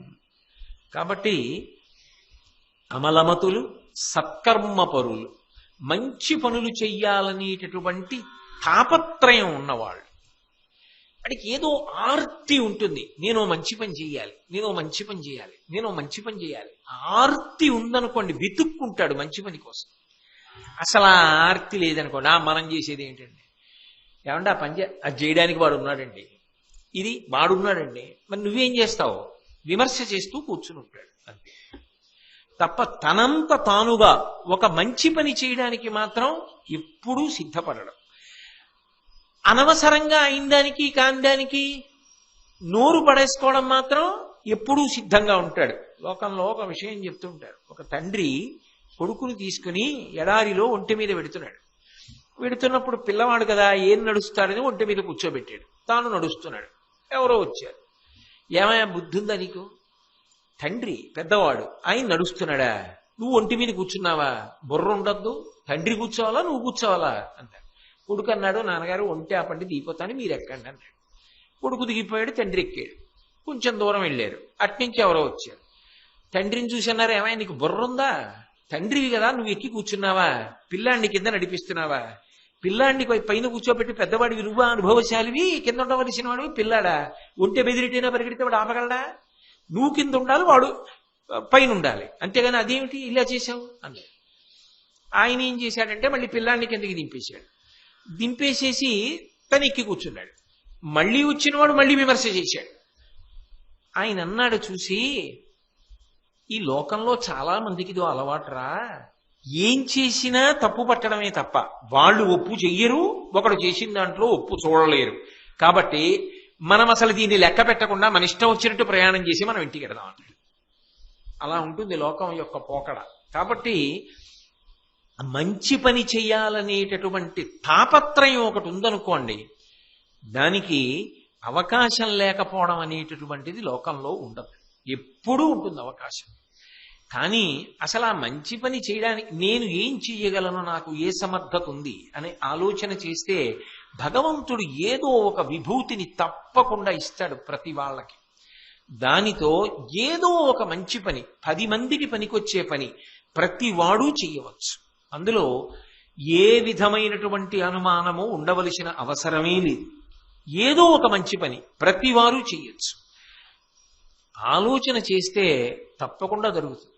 నేను ఏదో ఇది చెప్తున్నప్పుడు నాకేవో జ్ఞాపకానికి వస్తుంటాయి. ఓసారి ఓ పిల్ల నా దగ్గరికి వచ్చి ఆ అమ్మాయి ఏంది, నేనేదో నాకు తోచిన మంచి పనులు చేస్తుంటానండి అంది. నాకు అనుమానం వచ్చింది, అలా అంది కానీ ఏదో నా దగ్గరికి వచ్చిందని, ఏం చేస్తుంటుందని, ఏం చేస్తుంటావు అన్నాను. అంటే అర్హులైనటువంటి వాళ్ళకి, అనారోగ్యంతో ఉన్న వాళ్ళకి మందులు కొనిపెడుతూ ఉంటానండి. నాకు ఇంకా ఆశ్చర్యం వేసింది. నువ్వు చదువుకుంటున్నావా, నువ్వు మందులు కొనిపెడతావా, అర్హులైన వాళ్ళకి కొనిపెడతావా, నీకెలా తెలుసు, నువ్వు చదువుకుంటున్నది ఏం వైద్యశాస్త్రం కాదుగా, నీకెలా తెలుస్తుందని అడిగా. అయ్యో అది పెద్ద కష్టమైన పని ఏం కాదండి, మా నాన్నగారు ప్రతి నెల నాకు జేబు ఖర్చుల కోసం కొంత డబ్బులు పంపిస్తారు, నేను జాగ్రత్తగా వాడుకుంటే ఏదో 100-200 మిగులుతాయి. మా నాన్నగారికి చెప్పి నేను ఒక పని చేస్తూ ఉంటాను, మందులు కొట్టు దగ్గరికి వెళ్ళి నిలబడతాను. నిలబడితే మీకే ఉదాహరణకి చెప్తున్నానని నాకు ఆ అమ్మాయి చెప్పిన మాట మీతో మనవి చేస్తున్నా. ఈ తోపుడు బండి లాగేటటువంటి వ్యక్తి ఒకతను ఒక రోజున మందులు కొట్టుకు వచ్చాడు మంచి వేసవి కాలంలో. నాకు సంకలో సగ్గడ్డేసిందయా, బండి లాగలేకపోతున్నాను, ఒళ్ళు వేడెక్కుతోంది, జ్వరం వస్తోంది, అది నిప్పి తగ్గడానికి ఏదైనా మంది ఇమ్మని అడిగాడు మందుల కొట్లో. ఎందుకంటే అతను వైద్యుడి దగ్గరికి వెళ్ళలేడు, ఖర్చు తట్టుకోలేడు. ఆయన అన్నాడు 5 రోజులు వేసుకో, ఇదిగో ఈ మందులు 3 పూట్లా వేసుకో అన్నాడు. ఎంత అవుతుందని అడిగాడు అతను. 100 రూపాయలు అవుతుందండి. ఓ రోజుకి అన్నాడు. అది ఒక రోజు వేసుకుంటే తగ్గదన్నాడు ఆయన. ఆయన అన్నాడు, అంతకన్నా నా దగ్గర డబ్బు లేదయా, ఒక రోజుకి ముందు ఇవాళ బండి లాగితే రేపటి సంగతి చూద్దాం, ఒక రోజుకి అన్నాడు. వెంటనే నేను 5 రోజులకి మందులు కొని ఇచ్చి వచ్చేసానండి. చాలదా? ఎవరర్హుడో నాకు తెలియదా? మందులు కొట్టు పక్కన నిలబడితే తెలియదా? ఒక 100 రూపాయలు సద్వినియోగం చేసి ఇవాళ మంచి పని చేద్దాం. ఒక తోపుడు బండిని నమ్ముకుని తోపుడు బండి లాక్కుంటున్నవాడు సంకలో సెగ్గడ్డతో బాధపడుతున్నాడు. ఏదో నేను చెప్పిన ప్రవచనాలు విని ఆ అమ్మాయి ప్రేరణ పొందానంది. అది నా అదృష్టం తప్ప నా గొప్పతనం ఏముంది, ఆ పిల్ల గొప్పతనం. నేను ఇలా ప్రతి నెల మందులు కొనిపెడతాను, ఎవరో ఒకళ్ళకి అర్హులకి కొనిపెడుతూ ఉంటాను. నేను నిజంగా ఉపన్యాసం అయితే చెప్పాను కానీ ఇలా కూడా ఉపకారాలు చేయొచ్చా అని ఆశ్చర్యపోయాను. ఇంత గొప్పగా ఆలోచించచ్చా? ఆ అమ్మాయి చేసిన పని ఉత్తినైపోతుంది. ఆ అమ్మాయి పేరు కూడా నాకు జ్ఞాపకం లేదు. కానీ ఇవాళ భారతం ప్రవచనంలో భీష్ముడు చెప్పిన చోట అమ్మాయి వచ్చిందా లేదా స్ఫురణలో? అంతకన్నా లక్ష్మి ఏమిటి? ఆ అమ్మాయిని అమ్మవారు అనుగ్రహించదు, ఆ అమ్మాయి వృద్ధిలోకి రాదు, ఆ మంచి మనసున్న పిల్ల. కాబట్టి ఎవరైతే అమలమతులు ఉంటారో, సత్కర్మ పరులు ఉంటారో, మంచి పని చెయ్యాలనేటటువంటి తాపత్రయం ఉన్నవాళ్ళు ఉంటారో, సమాజంలో పక్కవాణ్ణి ఆదుకుందామనేటటువంటి తాపత్రయం ఉన్నవారు ఉంటారో, అటువంటి వారికి నా అనుగ్రహం సర్వకాలముల యందు ఉంటుంది. కాబట్టి అమలమతులు, సత్కర్మపరులు, విజ్ఞానము అంటే విశిష్టమైనటువంటి జ్ఞానం. తాము చదువుకున్నటువంటి చదువుని ఆధారం చేసుకొని అన్ని విషయములలో ఉండేటటువంటి భగవత్ తత్వాన్ని వెతికి పట్టుకునేటటువంటి ప్రయత్నం చేస్తూ ఉంటాడు. అలా చేసేటటువంటి ప్రయత్నములకు విజ్ఞానము అని పేరు. అది లౌకికమైన శాస్త్రం ఎక్కడ ఆగిపోతుందో, ఎక్కడ వినయము జోడింపబడుతుందో అక్కడ విజ్ఞానము అంకురిస్తుంది. మీకు ఒక ఉదాహరణ చెప్పాలంటే, ఒక ఆయన పర్వతములను గురించి బాగా చదువుకున్నాడు. ఎన్ని రకాల పర్వతాలు ఉంటాయో, ఎలా ఏ మట్టితో ఏర్పడతాయో, అగ్నిశిలలు ఎలా ఉంటాయో అన్నీ బాగా చదువుకున్నాడు. అన్నీ చదువుకుని కొన్నాళ్ళు పోయాక అన్నాడు, ప్రపంచంలో ఎన్ని రకాల పర్వతాలు ఉంటాయో, పర్వతాల్లో ఎటువంటి శిలలు ఉంటాయో, అటువంటి పర్వతాల్లో ఎటువంటి జీవజాలం ఉంటుందో చదువుకోవడానికి, తెలుసుకోవడానికి నాకు ఇంతకాలం పట్టింది. ఇంకా నేను అది పూర్తిగా చదవలా. కానీ అసలు ఈ పర్వతములనన్నింటినీ సృష్టించి అక్కడ ఉండడానికి ఇన్ని జీవుల్ని సృష్టించిన పరమేశ్వరుడు ఎంత గొప్పవాడో అన్నాడు. ఇప్పుడు ఆయన చదువుకున్న శాస్త్రం ఆ పరమేశ్వరుణ్ణి తలుచుకోవడానికి పనికొచ్చిందా లేదా? కాబట్టి తాము చదువుకున్న చదువులో పరమేశ్వరుణ్ణి వెతుకుతారు కొంతమంది. దాని ద్వారా ఈశ్వరుణ్ణి పట్టుకుని ఈశ్వరుణ్ణి చేరుకుంటారు. అందుకే మీరు భారతీయ సంస్కృతి గొప్పతనం అది. సంగీతము చివరికి ఈశ్వరుణ్ణి చేరుకోవడానికి, నృత్యము ఈశ్వరుణ్ణి చేరుకోవడానికి, శాస్త్రము ఈశ్వరుణ్ణి చేరుకోవడానికి, భక్తి ఈశ్వరుడు, కర్మ ఈశ్వరుడు, జ్ఞానము ఈశ్వరుడు, యోగము ఈశ్వరుడు, సేవ ఈశ్వరుడు. తొట్టతుద ప్రయోజనమేది ఈశ్వరుణ్ణి చేరుకోవడం. కాబట్టి అలా విజ్ఞాన సంపన్నులైన వారెవరుంటారో వారి యందు నేనుంటాను. విజ్ఞానము, తపము అంటే మీకు ఇంతకు ముందు చెప్పా, ఏదో కమండలం పెట్టుకుని కూర్చోవడం ఒక్కటే తపస్సు కాదు. సత్యమును పలకడం, ఇంద్రియములను నిగ్రహించడం, మంచి కార్యములు చేయడం, మంచి గ్రంథములు వినడం. 2 గంటలు ఇప్పుడు మీరు ఈ ప్రవచనాన్ని వినడం, 2 గంటలు నేను మాట్లాడడం, అవన్నీ తపస్సు. ఇవన్నీ తపస్సు కిందకొస్తాయి. అటువంటి తపస్సు, దానము, అర్హులైనటువంటి వారెవరుంటారో అటువంటి వారికి తన దగ్గర ఉన్నది తనకి దాచుకోవాలనిపించినా, అది దాచుకున్న కొద్దీ తనకి నిజానికి సంతోషమైన, దాచుకోకుండా ఒకరికి పెట్టి వారి ఆర్తి తీరితే తాను సంతోషించగలిగినటువంటి గొప్ప మనసు కలిగి ఉండడం. త్యాగే నైకే అమృతత్వమానసహు. ఒకరికి ఇచ్చి వారు తృప్తి పొందితే తాను తృప్తి పొందడం. నేను యథార్థంగా ఒక చోట ఒక ఆయన్ని చూశాను. ఆయన అన్నదానం చేస్తున్నాడు. నేను ఎందుకో వెళ్ళి అక్కడికి వెళితే ఆయన అందరికీ వడ్డన చేసి, చాలా మంది తింటున్నారండి అన్నాను. ఆయన వెక్కి వెక్కి ఏడ్చేశాడు, కళ్ళు తుడుచుకొని అన్నాడు, ఈశ్వరుడు ఎంత అనుగ్రహం చేశాడండి, ఇంతమందికి అన్నం పెట్టే శక్తిని ఇచ్చాడు, ఇంతమంది వచ్చి తింటుంటే ఎంత ఆనందంగా ఉందండి, వాళ్ళందరూ కడుపు నిండా తింటుంటే అన్నాడు. సాధారణంగా తాను తినాలని కోరుకుంటాడు, అంతమంది తింటున్నారని సంతోషపడిపోయాడు ఆయన. ఆ మనసు ఉండద్దు. కాబట్టి అటువంటి మంచి పనులు చెయ్యగలిగిన వాళ్ళు, దానం చెయ్యగలిగినటువంటి వాళ్ళు ఎవరుంటారో వాళ్ళ దగ్గర బ్రహ్మచర్యంబు, అయిందానికి కాందానికి ఇంద్రియాలు కదిలిపోయి అదే పనిగా పరమేశ్వరుడిచ్చిన తేజస్సుని నష్టపెట్టుకునే వాళ్ళు కాని వాళ్ళు ఎవరుంటారో అటువంటి వారి దగ్గర శమము అంటే అంతరింద్రియ నిగ్రహము, మనస్సుని నిలబెట్టగలిగినటువంటి వాళ్ళు. గుర్రం చూడండి, పిలిస్తే వస్తుంది, ఎక్కితే పరిగెడుతుంది, కళ్ళెం లాగితే ఆగుతుంది. అలా మనసు మనిషికి వశపడి ఉండేటట్టుగా ఎవరు నిగ్రహించగలిగాడో వాడి దగ్గర నేను ఉంటానంటోంది లక్ష్మీదేవి. అంటే ఆయన పూజ చేసుకోవడానికి వెళ్ళాడు అనుకోండి, పాదయో పాద్యం సమర్పయామి అన్నాడు అనుకోండి, ఆయనకి భగవంతుడి పాదములు కనపడతాయి. ఆ పాదముల మీద నీళ్లు పూచినట్టు ఉత్తరీయంతో తుడిచినట్టు భావిస్తాడు. మనసు అక్కడికి వస్తుంది. హస్తయో అర్ఘ్యం సమర్పయామి అన్నాడు అనుకోండి, అయ్యవారు చేతులు చాపినట్టు ఈయన నీళ్లు పోసి కడిగి తన ఉత్తరీయంతో తుడిచినట్టు భావన చేస్తాడు. నోటితో ఏమంటున్నాడో మనసు అక్కడికి వచ్చి నిలబడి దాన్ని చూస్తూ ఉంటుంది. అలా చూడగలిగినటువంటి ప్రజ్ఞ, అంటే ఏది చేస్తున్నాడో అక్కడే మనసు ఉంటుంది. తింటున్నాడు అనుకోండి, తినడం దగ్గరే ఉంటుంది. కడుపు నిండిందా, నేను సరి అయిందే తింటున్నానా చూసుకుంటూ ఉంటాడు. అంతేగాని తింటూ ఉండడం, పిచ్చిగా మాట్లాడుతూ ఉండడం, తింటూ ఉండడం, ఏదో చూస్తూ ఉండడం అలా ఉండదు. పని చేస్తూ ఉంటే పనినే చేస్తాడు, మాట్లాడితే దాని మీదే శ్రద్ధ పెట్టి మాట్లాడతాడు. ఇది గుర్తు రాలేదండి, అందుకని ఆగిపోయిందండి, ఆ మాట రావడానికి వీల్లేదు. వింటున్నాడు, ఇంకొకటి బుర్రలోకి రాదు, వింటూనే ఉంటాడు. అది ఏది చెయ్యాలనుకుంటున్నాడో దాని దగ్గరికి మనసు వచ్చి నిలబడుతుంది. దాని వలన ఏమవుతుందో తెలుసా? ప్రశాంతంగా. ఎప్పుడు వేళ్ళు విరుచుకోవాలి, అయ్యో మధ్యాహ్నం ఈ పని చెయ్యాలి, ఏమిటో ఏదో కార్యక్రమం ఎవరితోనో మాట్లాడుతూ అలా పిచ్చాపాటి అందులో ఉండిపోయినా చేయలేదు, రేపు చెయ్యాలి, చూసావా ఎంత పొరపాటు అయిపోయిందో అంటే రాత్రి నిద్ర పట్టదు. నేను చెయ్యవలసినవన్నీ చేసేసానా లేదా, హాయిగా నిద్రపోతాడు. ఎప్పుడు ఎక్కడ మనసు నిలబడాలో అక్కడికొచ్చి మనసు అలా నిలబడుతుంది.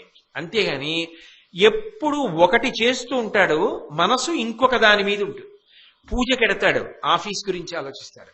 ఆఫీస్కి ఎడతాడు, ఆ గుళ్ళో సరిగ్గా నిలబడలేదని ఆలోచిస్తాడు. ప్రవచనానికి వస్తాడు, ఇంటికెళ్ళి కూర ఏం చెయ్యాలని ఆలోచిస్తాడు. కూర వండుకుంటూ ఉంటాడు, ప్రవచనంలో ఏదో చెప్పారు సరిగ్గా వినలేదని ఆలోచిస్తూ ఉంటాడు. అంటే ఎప్పుడు మనిషి ఉంటాడు, మనసు ఉండదు. మనసు ఉండదు కాబట్టి ఆ పని యందు శ్రద్ధ లేక తాను గ్రహించవలసినది గ్రహించలేడు, చెయ్యవలసిన దాని యందు దక్షతను కోల్పోతాడు. అందుకే ఎవరు మనసుని నిగ్రహించగలరో, ఎప్పుడు ఎక్కడ మనసు ఉంచాలో అక్కడ అలా మనసుని నిలబెట్టగలరు. ఇప్పుడు నీకు కోపం వద్దు, నోరు పోయి అంటే మనసు కోపం వదులుతుంది. కాస్త తెచ్చుకుంటుంది. ఇప్పుడు మౌనంగా ఉంటుంది. ఇప్పుడు రా ప్రశాంతంగా ఉండి ఏ ఆలోచన చెప్పదు. అంటే ఇంట్లో పెంపుడు కుక్క మాట విన్నట్టుగా ఆయనకి మనసు మాట వింటుంది. అలా వినగలిగినటువంటి ప్రజ్ఞ ఎవడు సాధించాడో, మనస్సుని నియంత్రించాడో వాడి యందు లక్ష్మీదేవి అనుగ్రహం ఉంటుంది. కాబట్టి శమము కల్గువారలు ప్రీతినా వసించు నిక్కలు, అటువంటి చోట్ల నేను ఉంటా, పరమ ప్రీతితో ఉంటాను. అంతేకాదు క్రూరు నాస్తికు కృతజ్ఞుని కుబుద్ధి వర్జింతు. శాస్త్రం అక్కర్లేదు, భగవంతుడు అక్కర్లేదు అనడం క్రౌర్యంతో కూడుకున్నటువంటి స్వభావం. చూడండి, కొంతమంది నిష్కారణ అలా వెళ్ళిపోతూ ఉంటాడు. ఏదో చెట్టు ఉంటుంది, ఆ కొమ్మ ఉంచి ఆకులు విరిచేస్తాడు. ఓ కొమ్మ విరిచేసి ఓ ఆకు తీసేసి చీరేసి ఓ ఈని తీసి దాంతో ఇలా గీరుకుని అవతల పారేస్తాడు. ఒకడు రోడ్డు మీద నడుస్తూ కనపడ్డ రాయిని తంతూ ఉంటాడు. ఒక్కొక్కడు రోడ్డు మీద రాళ్లు పట్టుకుని విసురుతూ ఉంటాడు. ఒక్కొక్కడు ఓ పువ్వు కోసేసి ఆ రేకులన్నీ తుంపేస్తాడు. క్రౌర్యం ఎందుకది? ఒక్క ఆకు, ఒక్క చిగురుటాకు నువ్వు తొడగగలవా చెట్టుకి? దాన్ని అలా ఎందుకు చూసి సంతోషించావు?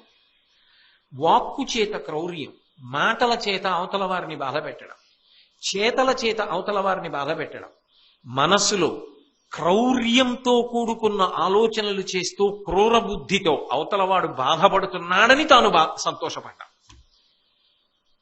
తాను సంతోషపడడానికి కారణం ఏది కావాలంటే అవతల వారి సంతోషము కావాలి. ఎప్పుడూ కూడా మనిషి ప్రయత్నపూర్వకంగా 3 మెట్లు పైకి ఎక్కాలి.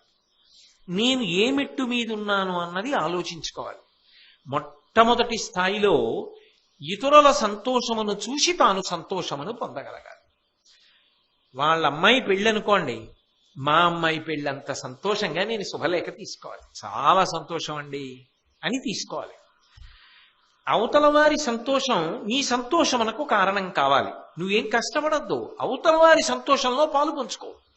అంతేగాని వాడు సంతోషపడుతుండే వీడికి ఎలా వచ్చిందంటారు ఇంత మంచిది, ఏదో ఉండుంటుంది, 3 నెలలు పోనివ్వండి తెలుస్తుంది. వంకర మాటలు మాట్లాడకూడదు. అవతల వారి సంతోషంలో నువ్వు పాత్రుడివి కా, పాలు పంచుకో. కనీసం అక్కడైనా కుళ్ళు బుద్ధి లేకుండా ఉండు. అది మొదటి మెట్టు. రెండవ మెట్టు ఎక్కే ప్రయత్నం చేసినప్పుడు అవతల వారి దుఃఖంలో నువ్వు ప్రయత్నపూర్వకంగా పాలు పంచుకో. అవతలవాడు ఎందుకో బాధపడుతున్నాడు, నిన్ను పిలవకపోయినా నువ్వు వెళ్ళి నేనేమైనా మీకు చేసి పెట్టగలనా అని అడుగు. కనీసం నీ మాటల చేత అవతలవాడు ఊరట పొందేటట్టుగా ప్రయత్నించి అవతలవాడి దుఃఖమును నీ దుఃఖముగా పాలు పంచుకో.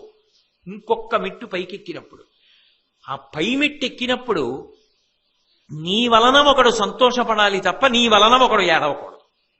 సంతోషంలో పాలు పంచుకోవడమే కాదు, నేనేదైనా చేస్తే ఎవరో సంతోషించాలి.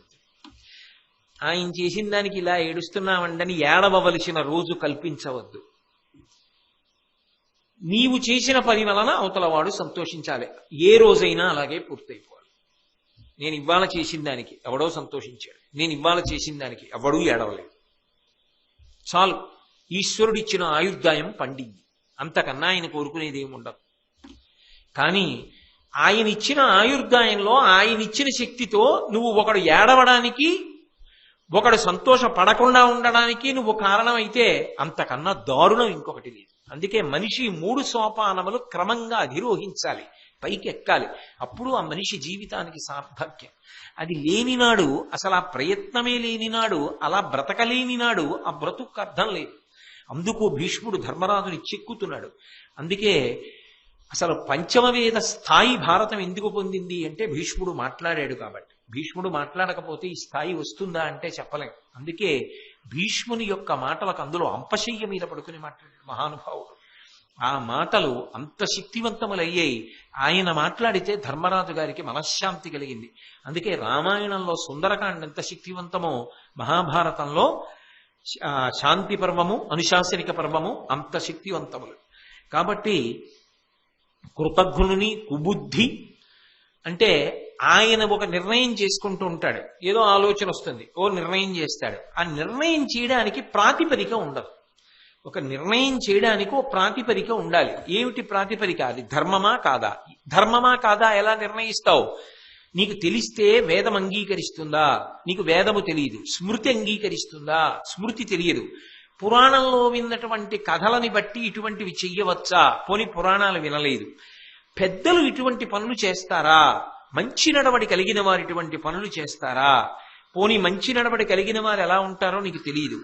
అంతరాత్మ ఒకటి ఉంటుంది, తప్పు అలా చేయకని చెప్తూ ఉంటుంది. అంతరాత్మ ప్రబోధం. ఈ 5 దృష్టిలో పెట్టుకుని నిర్ణయం చెయ్యాలి. అంతేకాని అంతరాత్మ కంఠం కూడా నొక్కేసి నువ్వు నిర్ణయం చేసుకుని పాడవకూడదు. 5 పాటించి నిర్ణయించుకున్నవాడు బుద్ధిమంతుడు. ఈ 5 పక్కన పెట్టేసి నాకు సంతోషం కాబట్టి నీ చేసేస్తాననడం బుద్ధిహీనుడు. బుద్ధిహీనుల వద్ద నేనుండను, బుద్ధిమంతుల వద్ద నేనుంటాను. కాబట్టి కుబుద్ధి వర్జింతు ఎంగిలి వర్జించి ఇలువాడి ఘటశుద్ధి కలిగిన కాంతలందు నిల్తు. ఈ పైన చెప్పినవి సాధారణంగా పురుషులకు అన్వయం, స్త్రీలకి కూడా అన్వయం కొంతవరకు. ప్రత్యేకించి స్త్రీల విషయం మాట్లాడుతోంది లక్ష్మీదేవి. నేను కాదు చెప్తున్నవి ఇవన్నీ, లక్ష్మీదేవి చెప్తోంది అని మీరు గుర్తుపట్టాలి. ఆవిడంది గృహమునకు సంబంధించినటువంటి శౌచము, గృహమునకు సంబంధించిన శాస్త్రమును ఎవరు పాటిస్తారో అటువంటి స్త్రీల యందు నేను ఉంటాను. గృహమునకు సంబంధించిన శాస్త్రం అన్న మాటకి ఏమిటి అర్థం అంటే, మీ మీదెందుకు నా మీదే పెట్టుకుంటా. ఉదాహరణ, నా తమ్ముడు ఉన్నాడు అనుకోండి, లేకపోతే నాకు అన్నగారు ఉన్నాడు అనుకోండి. పోనీ తమ్ముడు అంటే ఉన్నాడు, అన్నయ్య అంటే లేడు, నాకు నేనే పెద్దవాడిని ఇంట్లో. అందుకని అన్నయ్య అంటే గొడవ లేదు. నాకు అన్నయ్య ఉన్నాడు అనుకోండి, వాడు పేదవాడు, పాపం వాడిది ఏం పెద్ద ఉద్యోగం కాదు, కానీ వాడి కొడుకు బాగా చదువుకుంటున్నాడు. వాడికి కాకినాడ ఇంజనీరింగ్ కాలేజీలో సీట్ వచ్చింది. వాడి ఆరోగ్యం అంత మంచిది కాదు, బయట ఏమైనా తింటే పడదు. అన్నయ్య నువ్వు ఎందుకన్నయ్య బెంగ పెట్టుకుంటావు? ఇప్పుడు ఉన్న ఉద్యోగం కూడా వదిలి నువ్వు విశాఖపట్నం నుంచి ఇక్కడికి రాలేవు. నీ కొడుకుని నా దగ్గర పెట్టుకుంటాను, పెట్టుకుని ఇంజనీరింగ్ చదువుకున్న నాళ్ళు వాడు నా దగ్గరే ఉంటాడు, ఇంట్లో ఉండి చదువుకుంటాడు. పెద్ద ఇల్లుంది, ఓ గది ఖాళీగా ఉంది, అందులో ఉంటాడు, చదువుకుంటాడు. నాకు కొడుకు ఆసరా ఉంటాడు చక్కగా దగ్గరగా. నా కొడుకు ఎక్కడ ఉద్యోగంలో ఉన్నాడు కాబట్టి వాడిని నా డిగ్రీకి పంపించన్నయ్యా, మా ఆవిడ ఉండి పెడుతుంది, శుభ్రంగా పిన్ని దగ్గర తింటాడు, సంతోషంగా ఉంటాడు అని నేను ఎప్పుడు అనగలను? ఎప్పుడు అనగలను? ఆమె సంతోషంగా అలా వండి పెడుతుంది అన్నప్పుడు మీ అన్నయ్య కొడుక్కి నేను వండి పెట్టడం ఏమిటి అని అంటుందన్న భయం నాకుంటే నేను ఆదుకోగలనా? నా కొడుకు వరసైన వాడినైనా అన్న కొడుకునైనా? ఇంకంతకన్నా నేను వ్యాఖ్యానం చేయను. ఇంటికి బంధువుల్ని పిలవాలంటే పురుషుడికి ధైర్యం ఎక్కడిది? అతిథి పిలవాలంటే ధైర్యం ఎక్కడిది? తన గౌరవం నిలబడాలంటే ధైర్యం ఎక్కడిది? ఆమె నుండే వస్తుంది. తానొక మంచి పని చెయ్యాలి. తానొక మంచి పని చేసేటప్పుడు తనకి వ్యక్తిగతంగా ఉన్న చాలా సమయాన్ని ధారపోసేయాలి. అవి చేయకపోతే ఆయన కూడా ముచ్చట్లాడుకుంటూ కూర్చోవచ్చు ఇంట్లో. కానీ ఆయన పని చేయడం కోసం ఎక్కువ ఇంట్లో కూడా మాట్లాడకుండా చాలా సమయాన్ని వేరొక ప్రయోజనానికి వెచ్చిస్తున్నాడు. ఆయన అలా వెచ్చిస్తున్నా పోన్లే, ఆయనకి అది ఇష్టం, ఆయనను అలా బ్రతకని, ఆయన వెంట నేను ఉంటాననడం తప్ప బా దీని వలన విసిగెత్తిపోతాను, మీరు ఇది మానేండి, హాయిగా ఇద్దరం ముచ్చట్లు ఆడుకుంటూ మేడ మీద కూర్చుందామని ఆవిడంటే ఈయన ఏం చేయగలడు? ఈయన చేయగలడా చేసే మంచి పనులు? ఆమె వెనక దన్నుగా ఉంది కాబట్టి చెయ్యగలిగాడు. అంటే నిజానికి ఏ ఇంట ఏ పురుషుడు ఏ గొప్ప పని చెయ్యగలిగినా వెనక ఆమె ఉండబట్టే. కాబట్టి ఆమె అలా నిలబడగలిగినదై ఇల్లాలి యొక్క వైభవాన్ని తెలుసుకుని అసలు ఆయన విజయము వెనక నేనున్నాను కాబట్టి నడుస్తోంది అని తెలుసుకున్నదై ఉండగలిగితే అప్పుడు ఆ ఇల్లు శోభాయమానంగా ఉంటుంది. మీరు కొందరిని చూడండి, 5 కొడుకులు ఉంటారు, 5 కోడళ్ళు ఉంటారు, 4 కూతుళ్ళు ఉంటారు, అల్లుళ్ళు ఉంటారు, ఇంతమంది వియ్యాలారు ఉంటారు, ఎవ్వరితో ఒక మాట తేడా కూడా ఉండదు, ఎంతో సంతోషంగా ఉంటారు. దానికి అంతటికీ ప్రధాన కారణం ఎవరో తెలుసా? నిజానికి పురుషుడు కాదు, ఆ ఇంటి ఇల్లాలు. ఆమె ప్రేమ ఆమె అందరినీ కూడగలుపుకుంటుంది. ఎందుకో తెలుసా? అక్కర్లేని చీకాకులు అవి ఇంట్లో బయలుదేరితే ఆయన అశాంతి పొందితేది ఆయన ఆరోగ్యానికి భంగకరం. నాకు కావలసిందా ఆయన, నా పసుపు కుంకాలు. ఆయన సంతోషంగా ఉండాలి. చిన్న చిన్నవి ఏ ఉన్నా ఆమె జీర్ణం చేసేసుకుంటాడు తప్ప బయట కూడా అందం. ఒక్కొక్క ఇల్లాలు అలా నిలబడిన కారణం చేత కుటుంబాలు నిలబడతాయి. నేను పేరు చెప్పను కానీ మీకు ఒక విషయం చెప్తా. నేను విశాఖపట్నం ఉపన్యాసాలకు ఎడుతుంటా. ఒక కుటుంబం నాకు బాగా సన్నిహితం. నేను ఆవిడ వాళ్ళ కోడళ్ళని చూసుకునే విధానం చూసి ఆశ్చర్యపోయా. ఎందుకంటే వాళ్ళ కోడలు ఒకసారి అమెరికా వెడుతోంది, ఏదో 2 నెలలు అలా పర్యటన చేసి సరదాగా తిరిగి రావడానికి వెడుతున్నారు వాళ్ళ కొడుకు కోళ్ళ. ఆ పిల్ల వెడుతూ అత్తగారిని పట్టుకుని ఇడిచింది. అత్తయ్య 2 నెలలు నిన్ను విడిచిపెట్టి ఉండలేను అత్తయ్య, ఆయన రమ్మంటున్నారని వెళ్తున్నాను. నాకు ఆశ్చర్యం వేసింది. ఏమిటి కోడలు అత్తగారిని పట్టుకుని ఏడవడం ఏమిటి, 2 నెలలు ఉండలేను అత్తయ్య అని చెప్పి ఆ రోజు వాళ్ళ ఇంట్లో నేను పలహారం చేస్తూ ఆయనతో అన్నాను, అయ్యా బహుశా మీ అమ్మగారు మీ భార్య గారిని చాలా ప్రేమతో చూసి ఉండాలి, అదే సంస్కారం మీ ఆవిడికి కూడా వచ్చింది, కోడళ్ళని అంత ప్రేమగా చూస్తున్నారన్నాడు. ఆయన పలహారం చేస్తున్న ఆయన ఆపి, మా అమ్మ గురించి ఒక్క మాట వ్యతిరేకంగా మాట్లాడడం నాకు ఇష్టం లేదు కానీ కోటేశ్వరారు, మా అమ్మ చాలా బాధ పెట్టిందండి నా భార్యని, అయినా మా అమ్మ నాకు పూజనీయురాలు, నేను ఒక్క మాట మా అమ్మకి వ్యతిరేకంగా మాట్లాడను. నా భార్య ఎప్పుడు ఒక మాట అనేది, నా కోడళ్ళు మాత్రం ఇలా బాధపడకూడదు, వాళ్ళని గుండెల్లో పెట్టుకు చూసుకుంటాననేది. అందుకే నా కోడళ్ళని మాత్రం నా భార్య ఒక్క విషయంలో కూడా బాధ పెట్టలేదండి అన్నారు. ఆ ఇంట ప్రశాంతత, ఆ ఇంటి వృద్ధంతా ఎందువల్ల వచ్చిందంటే తాను కష్టపడినా ఆ కష్టం తన కోడలకి రాకూడదని ఆలోచించిన అత్తగారి పెద్ద మనసు. అక్కడే కాదు, ఏ ఇంట అయినా గొప్ప ప్రశాంతత సాధారణంగా దేని వలన వస్తుంది అంటే ఆ ఇంటి ఇల్లాలి గొప్పతనం. అది అంత తేలికైన విషయం ఏం కాదు, అది వాళ్ళ గొప్పతనం. నిజంగా కూడా వాళ్ళ ఓర్పు, వాళ్ళ మర్యాద, వాళ్ళ ప్రేమ, బంధువుల్ని కలుపుకోవడం, అక్క చెల్లెళ్ళు వాళ్ళ ప్రేమ, అది లేనినాడు ఏ పూర్ణత్వం ఉంటుంది? అందుకని ఆ ఇంటికి సంబంధించిన విషయముల మీద తన కర్తవ్యమునందు నిష్ట కలిగి ఉండి ఘటశుద్ధి అంటే పాత్రలు శుభ్రంగా ఉన్న ఇంట్లో ఉంటారు. పాత్రలు శుభ్రంగా ఉండడం అంటే ఏమిటి? ఇంటిని చూసి ఇల్లాలని చూడండి అని అంటారే, ఎక్కడ చూసినా ఇంగిలి గ్లాసులు, ఎక్కడ చూసినా ఇంగిలి గిన్నెలు, ఎక్కడ చూసినా అలా పడిపోయి ఉండి రేపొద్దున్న పని పిల్ల వస్తుందండి అప్పుడేదో ఒక అడుగుతారండి, అలా ఎక్కడ చూసినా ఇంగిళ్ళే, ఏ పాత్ర శుద్ధిగా ఉండదు. అలా ఉండడానికి అవకాశం ఉండేది ఎక్కడ అంటే ఒక్క పసిపిల్లలు ఉన్న ఇంట్లో మాత్రం క్షమార్హం. ఎందుకంటే పసిపిల్లలు ఉన్నారనుకోండి, ఆ ఇంట ఎక్కువ పాత్రలు వాడవలసి ఉంటుంది. తల్లికి చాలా ముఖ్యమైన పనులు ఉంటాయి ఆ పసిపిల్లలతో. అప్పుడు ఉన్నా అది ఎవరూ తప్పట్టరు. కానీ తగినంత అవకాశం ఉండగా ఇంట్లో పాత్రలన్నీ మకిలి పట్టి ఉండకూడదు. అలా ఉంటే ఇంటికే కదండి అనారోగ్యం. కాబట్టి ఇంటి పాత్రల యొక్క శుద్ధిని బట్టి నేను ఆ ఇంటి ఇల్లాలి వైభవాన్ని గమనించి ఆమె యందు నిలబడతాను అని లక్ష్మీదేవి అంటూ, ఎటువంటి వారి యందు ఉండను వల్లభ ప్రతికూల, అయిన దానికి కాండానికి భర్త ఎతి అంటే తాను పెతి అనాలని. అంటే వ్యతిరేకించకూడదా అండి అంటే నేను మీకు ఒక మాట చెప్తాను, వ్యతిరేకించి తీరవచ్చు, ఏమీ అభ్యంతరం లేదు అందులో. నిజానికి ఒక్కొక్కసారి భర్తకు వచ్చిన ఆలోచన కన్నా భార్యకి మంచి ఆలోచన వస్తుంది. వస్తే దానికి ఏం అనుభవం ఉండక్కర్లా, పెద్ద చదువుకోక్కర్లేదు కూడా.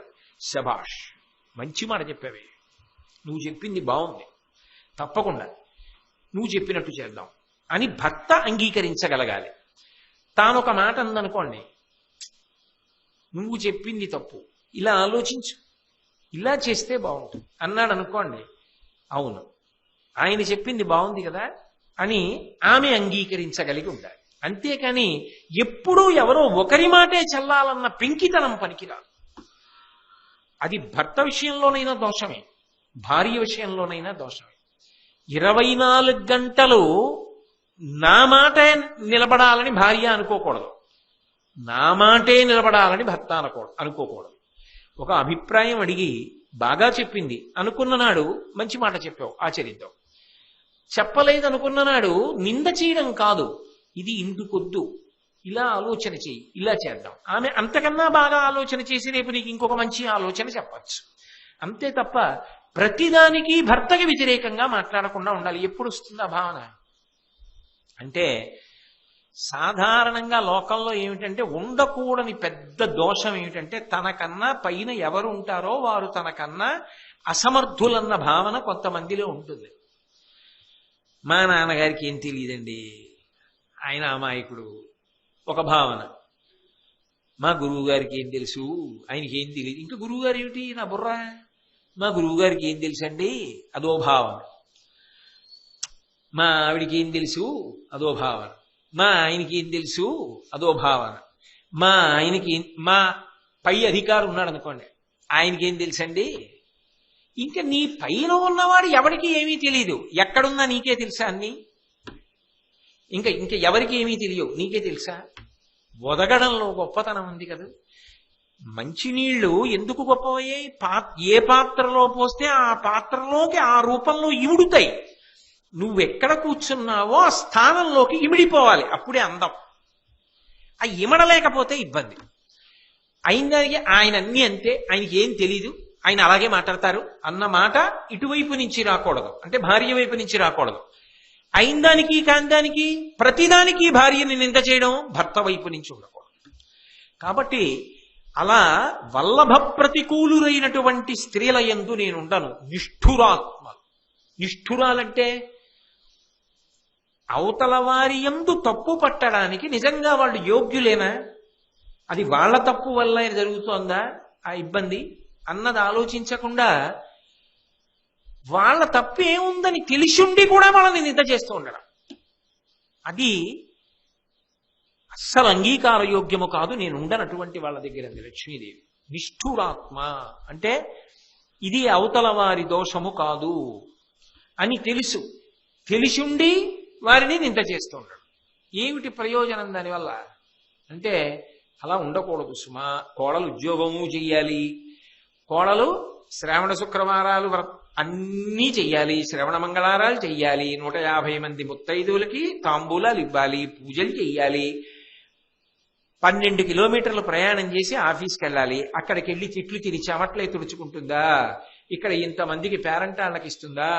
అమ్మ నువ్వు 5గురికి ఇచ్చి వెళ్ళవే, నేను ఇస్తాను లేవే బంగారు తల్లి తెల్లవారకట్ట నేను లేచి నీకు వంటలో సాయం చేస్తాను లేవే అమ్మా అన్న అత్తగారు అవుతుంది. అంతేగాని తన అభిప్రాయం ప్రకారమే మాట్లాడుతూ ఆమెకని సౌకర్యం కాదు, చెయ్యలేదని తెలిసి కూడా ఎందుకు నింద చేస్తావు?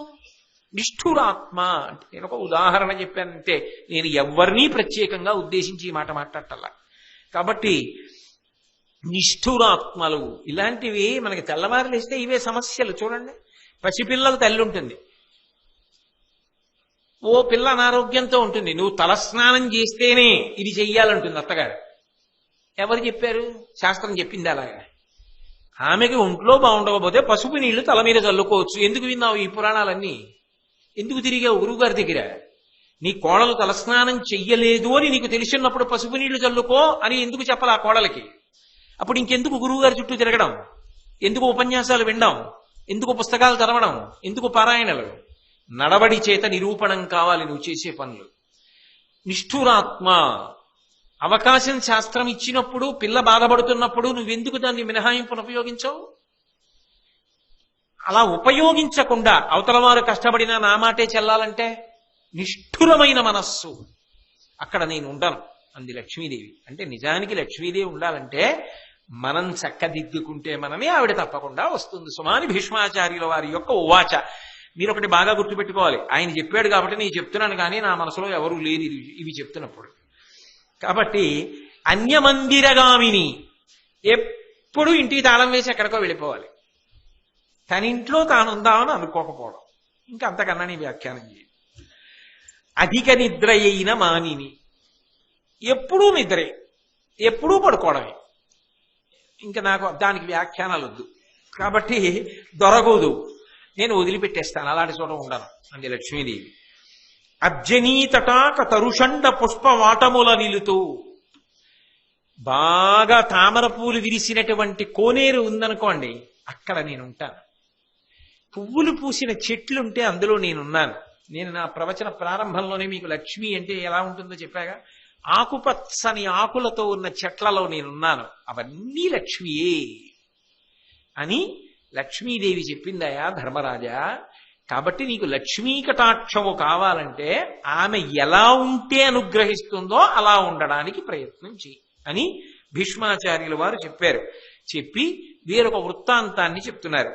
సిరిధేనువలలోని కరిగిన ఎవ్వతవనియవి అడిగిన అమ్మహాత్మ శ్రీ నేను మీలో వసింపగా వచ్చిది అనవుడు, చించలమైన నిన్ను ఒల్లముమాలోన ననుపగా అనియే అగ్గోవులు, దానిక దేవి వగచి ఏను బాసిన సర్వదానవ కులము కిట్పడియే పొందిన సురల్ ప్రభుతనుందిరి, ఏను వచ్చుట కోరి కాదే తపంబులాచరింతురు, నన్నిట్టుల అభిభవించుట ఉరవి మీకు అన్న అద్భ్రువమొల్లమనుట అభిభవమే నీకు బోలినయచటి కరుగు.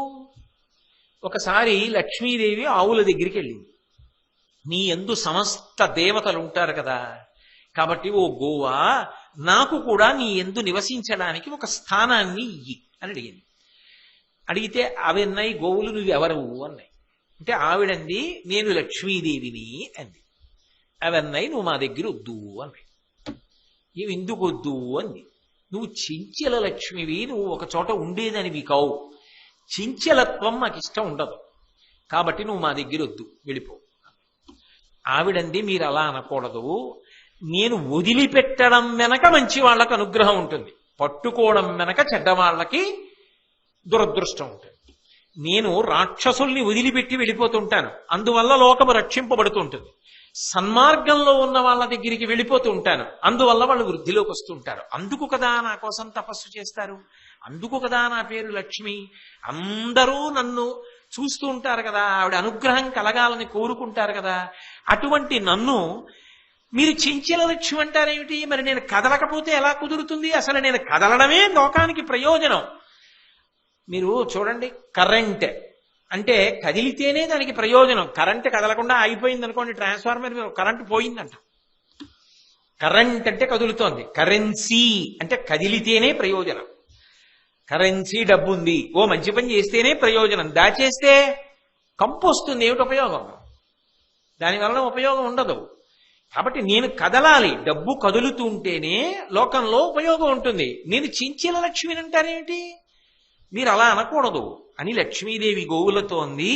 అని గోవుల పలికిన సిరివిని నీచే ఇట్లు పరిభవింపగబడి ఏ జనిన నన్ను ఎవ్వరును గైకొనరు శరణమగుడు వెడుకునియదమిమ్మున్.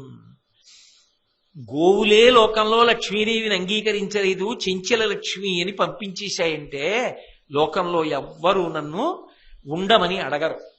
ఆమె కఠిన హృదయ అంటారు. అందుకని నేను మిమ్మల్ని శరణాగతి చేస్తున్నాను. మీరు ఇంత కీర్తింపబడినటువంటి స్వరూపాలు, సమస్త దేవతలు మీ ఎందుంటారు, కాబట్టి నాకు కూడా మీలో ఒక స్థానం ఇవ్వండి అని అడిగింది. అడిగితే ఆలోచించే ఆవులు ఆలోచించి నిజమే ఆవిడ చెప్పిన దాంట్లో యథార్థం ఉంది కదా. ఆవిడ వదిలి వెళ్ళిపోతే అధర్మం పోతోంది, ఆవిడ వచ్చి చేరితే ధర్మం నిలబడుతోంది. ఆవిడ గురించి తపస్సు చేస్తున్నారు. ఆవిడ కదిలితేనే ప్రయోజనాలు కలుగుతాయి. ఆవిడ కదలకపోతే ప్రయోజనాలేవి ఎలా కలుగుతాయి? కలగవు. రూపాయి కాసు లేకుండా ఉత్సవం ఎలా నడుస్తుంది? ముంతలో అన్నం ముంతలో పిల్లాడు మాత్రం పెరిగిపోవాలి అంటే ఎలా కుదురుతుంది? ముంతలో అన్నం పిల్లాడు తింటేనే పెరుగుతాడు. ముంతలోకి అన్నం రావాలంటే డబ్బు ఖర్చు పెట్టాలా? డబ్బు ఖర్చు పెట్టకుండా ఎలా కుదురుతుంది? కాబట్టి డబ్బు కదులుతుంటేనే ప్రయోజనాలు వస్తాయి. ఆవిడ చెప్పింది యథార్థమేగా. కాబట్టి ఆవిడికి స్థానం ఇద్దాం, మంచి స్థానం ఇద్దాం అనుకుని లక్ష్మీదేవితో అన్నాయి, మా మూత్రపురీషంబులు భామ వేదంబులెరుగు పవనములు నీవి మేలి వస్తువుల ప్రియధామము వై యుండుము ఇంపు తలకొన మాకున్. లోకంలో 84 లక్షల జీవరాశులున్నాయని వేదం చెప్తోంది. 83,99,999 ప్రాణుల యొక్క మలమూత్రములు దుర్వాసనా భూయిష్టములు. ఒక్క ఆవు యొక్క మలము మూత్రము మాత్రం సుగంధభరితములు. ఎందుకు మన గోశాలకు వెళ్ళండి, ఆవులు మూత్ర విసర్జన చేసి మల విసర్జన చేసిన చోట ఎంత సువాసన వస్తుంటుంది ఆ గట్టు మీద కూర్చుంటే. కాబట్టి వేదములు కీర్తించే మా మలమూత్రములను. ఓ లక్ష్మి, నీకు మేము స్థానంగా ఇస్తున్నాం. ఆవు పేడలో, ఆవు మూత్రంలో ఇక పైన నువ్వు నివసించు. అందుకే ఆవు పేడ లక్ష్మీ స్థానం, ఆవు మూత్రం లక్ష్మీ స్థానం. అందుకే ప్రతి ఇంటి ముందు ఆవు పేడతో అలికి ముగ్గు పెడుతుండేవారు పూర్వం. ఇప్పటికీ మీరు ఏ వ్రతకల్పం చదవండి, ఆఖరికి మొన్న శ్రావణ శుక్రవారం వల్ల లక్ష్మీ వ్రతకల్పం చదివినా ఇంటికి ఈశాన్య దిక్కునందు గోమయంబుతో అలికి మంటపం ఏర్పరిచి అని ఉంటుంది. భూమిని శుద్ధి చెయ్యాలి అంటే గోమయంతోనే అలుకుతారు. అలా గోమయంతో అలికితే అప్పుడు ఆ భూమి శుద్ధి అవుతుంది. అంటే గోమయానికి ఆ శక్తి ఉంది. ఆ శక్తి ఎందుకు వచ్చింది అంటే ఆ గోవులు లక్ష్మీదేవి గోమయంలోకి అంటే పేడలోకి ఆ గోమూత్రంలోకి ప్రవేశించడానికి అవకాశాన్ని కల్పించాయి కనుక. కాబట్టి నువ్వు మా మలమూత్రములలోకి రమ్మని ఆహ్వానించాయి. ఆ తర్వాత ఒకప్పుడు కామధేను అంటే ఈ గోసంతానమునకంతటికీ కూడా ఆమె తల్లి. ఆ కామధేను ఒకసారి చతుర్ముఖ బ్రహ్మగారి గురించి తపస్సు చేసింది. సురభి తపము సేయ సరిసజాసనుడు ప్రత్యక్షమై మనోరథంబు చెప్పు ఇచ్చు కౌతుకమున వచ్చి తిని అనవుడు ఇట్టులని అది మహీషవర్య. ఒకప్పుడు కామధేనువు చేసిన తపస్సుకు మెచ్చి చతుర్ముఖ బ్రహ్మగారు వచ్చాడు. వచ్చి నీకేం కావాలి చెప్పు కామధేనువా, ఇంత గొప్ప తపస్సు చేశావు, నేను ఇస్తాను అన్నాడు. ఆ కామధేను అంది, నాకేం కోరిక లేదు, నేను తపస్సు చేశాను ఊరికనై కూర్చోకుండా. నా తపస్సుకు మెచ్చి నువ్వు వచ్చి ప్రత్యక్షం అయ్యావు, నిన్ను నా కన్నులతో చూశాను, ఇంకింతకన్నా ఏమిటి, ఇంకా నాకేమీ అక్కర్లేదు అంటే బ్రహ్మగారు అన్నారు, ఇత పూర్వం నేను మనసులో సంకల్పం చేశాను, ఇప్పుడు దాన్ని ఆజ్ఞాపిస్తున్నాను. నా లోకం సత్యలోకం, నా సత్యలోకం కన్నా కూడా పైన గోలోకం ఉంటుంది, అక్కడ ఉంటాయి గోవులన్నీ. కాబట్టి సత్యలోకం కన్నా పైన గోలోకాన్ని ఏర్పాటు చేస్తున్నాను, ఇంత గొప్ప వరాన్ని మీకు ఇస్తున్నానని కామధేనువుకి ఇచ్చాడు. అది గోవుల యొక్క గొప్పతనం అని భీష్మాచార్యుల వారు అన్నాడు. గో విషయ వాక్య పఠనము శ్రవణము సంశ్రవణములు ధరావర ఆయు శ్రీ విభవ కీర్తి సుగతి సమావహములు తత్పరుండు వగు మిక్కథలన్. నువ్వు ధర్మరాజా ఒక్క విషయాన్ని తెలుసుకో, మనిషి ఆయుర్దాయాన్ని పొందడానికి, సంపదని పొందడానికి, అభివృద్ధిని పొందడానికి, కీర్తిని పొందడానికి తరచుగా దేని గురించి మాట్లాడుకుంటూ ఉండాలి అంటే గోవు గురించి మాట్లాడుకుంటూ ఉండాలి. గోవు గురించి మాట్లాడడం, గోవు గురించి వినడం, ఆవు ఉన్న చోట ఉండడం, ఆవుని చూస్తూ ఉండడం, ఇవన్నీ కూడా గొప్ప అదృష్టహేతువులు. కాబట్టి ప్రయత్నపూర్వకంగా ధర్మరాజా ఆవుల గురించి వినే ప్రయత్నం చేస్తూ ఉండు. అది నీకు విశేషమైన అనుగ్రహాన్ని చేకూరుస్తుంది అని చెప్పి, లోకంలో అన్నిటికన్నా చాలా చాలా గొప్ప దానమేది అంటే గోదానమే అంత గొప్పది. గోదానము కన్నా గొప్ప దానము లోకమునందు లేదు. అందుకే పుణ్యదినమునందు భూసురానుజ్ఞతో ఉపవసించి గోవులున్న మందకరగి పరమ నియతి అయ్యహోరాత్రమ గోష్ఠమున వసించి నిష్ఠతోడా. మిగిలిన దానాల కన్నా గోదానం చేసేటప్పుడు మాత్రం కొన్ని నియమములు పాటిస్తే మంచిది.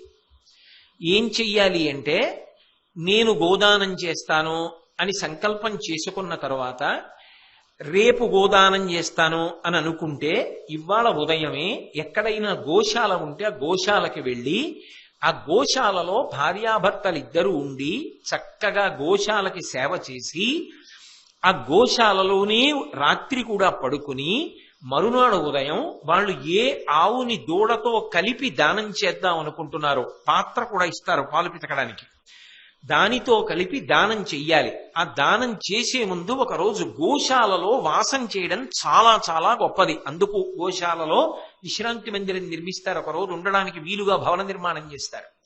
అలా దానం జీవితంలో ఒక్కసారైనా చేసుకునే అవకాశం కలుగుతుంది అని. అందుకని అలా గోశాలలో ఉండి మరునాటి ఉదయం సంగమ కాలంలో గోవుని దానం చేయాలి. సంగమ కాలము అంటే ఆవు యొక్క పాలు తాగడానికి దూడ నిద్ర లేచి తొందరపడి తన కట్టు నుంచి విప్పుకొని ఎప్పుడు వెళ్ళి అమ్మ యొక్క పొదుగులో తన ముట్టి పెట్టి గట్టిగా గుద్ది అమ్మి విడిచిపెట్టినటువంటి పాలు తాగాలని ఉత్సాహాన్ని చూపిస్తుందో సూర్యోదయం తర్వాత ఆ కాలమునకు సంగమ కాలమని పేరు, గుర్తుపెట్టుకోవడానికి వీలుగా. కాబట్టి అటువంటి కాలంలో అంటే దూడ పాలు తాగడానికి వచ్చిన కాలంలో దూడతో కలిసి ఉన్నటువంటి గోవుని దానం చెయ్యాలి. ఆ గోవుని దానం చేసేటప్పుడు బ్రహ్మగారి వాక్కు ఒక్కసారి స్మరణ చెయ్యాలి. ఏమని చెప్పుకోవాలంటే, తల్లి గోవు, వృషము తండ్రి, గర్భప్రదేశంబు దివము, ధరణి సంప్రతిష్టయని పఠించి యోగ్యుడుగు విప్రు నర్చించి పలుకవలయు నీకి కలిమి తెలియా. ఈ ఆవు నాకు తల్లి, ఎద్దు నా తండ్రి, దాని కడుపు స్వర్గలోకం, ఈ భూమి మీద నేను స్థిర నివాసమును పొందెదనుగాక. అంటే అల్పాయుర్దాయము కాకుండా అపమృత్యు దోషం లేకుండా దీర్ఘాయుష్మంతుడనై చక్కగా పుత్రపౌత్రాదులతో సంపదతో నేను హాయిగా ఆనందంగా ఉండేటట్టుగా అనుగ్రహించండి, నేను గోదానం చేస్తున్నానని సంకల్పం చేసి, గోవు యందు ప్రీతి కలిగిన వాడు, గోవుని కాపాడాలనుకునేటటువంటి తత్వం ఉన్నటువంటి వారికి ఆవు తోక మీదుగా నీళ్లు పోసి ఆ గోవుని దానం చేస్తారు. అయితే ఒక్క విషయాన్ని జ్ఞాపకం పెట్టుకో ధర్మరాజా, ఎప్పుడైనా సరే గోవుని దానం చెయ్యాలనుకుంటే ఆ గోవుని కొనడానికి ఉపయోగించినటువంటి ద్రవ్యాన్ని బట్టి గోదానము సఫలవంతమవుతుంది. ఎటువంటి ధనమును వాడవచ్చు? దాయాధనంబు, సంగర విధాసముపార్జితమున్, సధర్మకోపాయ సమాహితంబును, శుభ ప్రతిపాదన లబ్ధమున్, మరున్నాయక వెండియుంగలుగు నాయువు జొప్పుల సొమ్ములున్ తగన్, గోయ జనార్థము సత్క్రియలకున్ పెరసొమ్ములనైన కీడగున్. ఆవుని కొనడానికి ఉపయోగించేటటువంటి ద్రవ్యం, గోదానానికి చెందిన ద్రవ్యం ఎటువంటిదై ఉండాలి అంటే దాయాదులకు చెందినదై ఉండవచ్చు. అంటే అన్నదమ్ముల పిల్లలు, వాళ్ళు ఇచ్చిన ద్రవ్యంతో గోవుని కొనవచ్చు, కొని ఇవ్వచ్చు. అలాగే క్షత్రియులైతే యుద్ధం చేసి యుద్ధంలో సముపార్జించినటువంటి ధనం, ధర్మయుద్ధం, ఇప్పుడు అసలు అది అవకాశం లేనే లేదు ప్రజాస్వామ్య ప్రభుత్వాల్లో. సధర్మకోపాయ సమాహితంబునో, ధార్మికమైనటువంటి రీతిలో సంపాదించినటువంటి డబ్బు, ఉద్యోగం చేస్తున్నాడు, జీతం వచ్చింది, ఆ డబ్బుతోటి. శుభ ప్రతిపాదన లబ్ధమున్, తాను ఏ వృత్తి చేస్తున్నాడో ఆ వృత్తి ద్వారా సంపాదించినటువంటి ధనముతో కొన్నటువంటి ఆవు, తాను వ్యాపారం చేస్తున్నాడు వచ్చిన లాభంతో, తాను కుండలు చేస్తున్నాడు, కుండలు అమ్మగా వచ్చినటువంటి లాభంతో. ఏ వృత్తిలో ఉన్నాడో ఆ వృత్తి ద్వారా వచ్చినటువంటి ధనంతో. అటువంటి వాటి వలన ఆవుని కొని దానం చేస్తే గోదాన ఫలితము సంపూర్ణముగా కలుగుతుంది. లేనినాడు దాని వలన ఉపయోగం ఉండదు. అంటే అధర్మంతో సంపాదించినటువంటి ధనముతో గోదానము చేసినా ఉపయోగము కలుగదు సుమా అని చెప్పి, ఓ విషయాన్ని బాగా జ్ఞాపకం పెట్టుకో ధర్మరాజా, మనిషి ప్రతి సంవత్సరంలో కూడా 3 రోజులు మాత్రం గోశాలలో తప్పకుండా కాలం గడపాలి. ఏ 3 రోజులు గోశాలలో కాలం గడపాలి? అందుకే పూర్వం గోశాల నిర్మాణం చేస్తే అందులో కొంతమంది అతిథులు గృహస్థులు వచ్చి ఉండడానికి వీలైన సదుపాయములను కల్పించేవారు. ఎందుకనంటే అప్పుడు కానీ గోశాల పూర్తవదు. లేకపోతే ఉండడానికి సదుపాయం ఉండాలి కదా. ఎందుకంటే వాళ్ళు 3 రోజులు ఉండాలి అక్కడ. ఎప్పుడు ఉండాలి అన్నది చెప్తున్నాడు భీష్ముడు.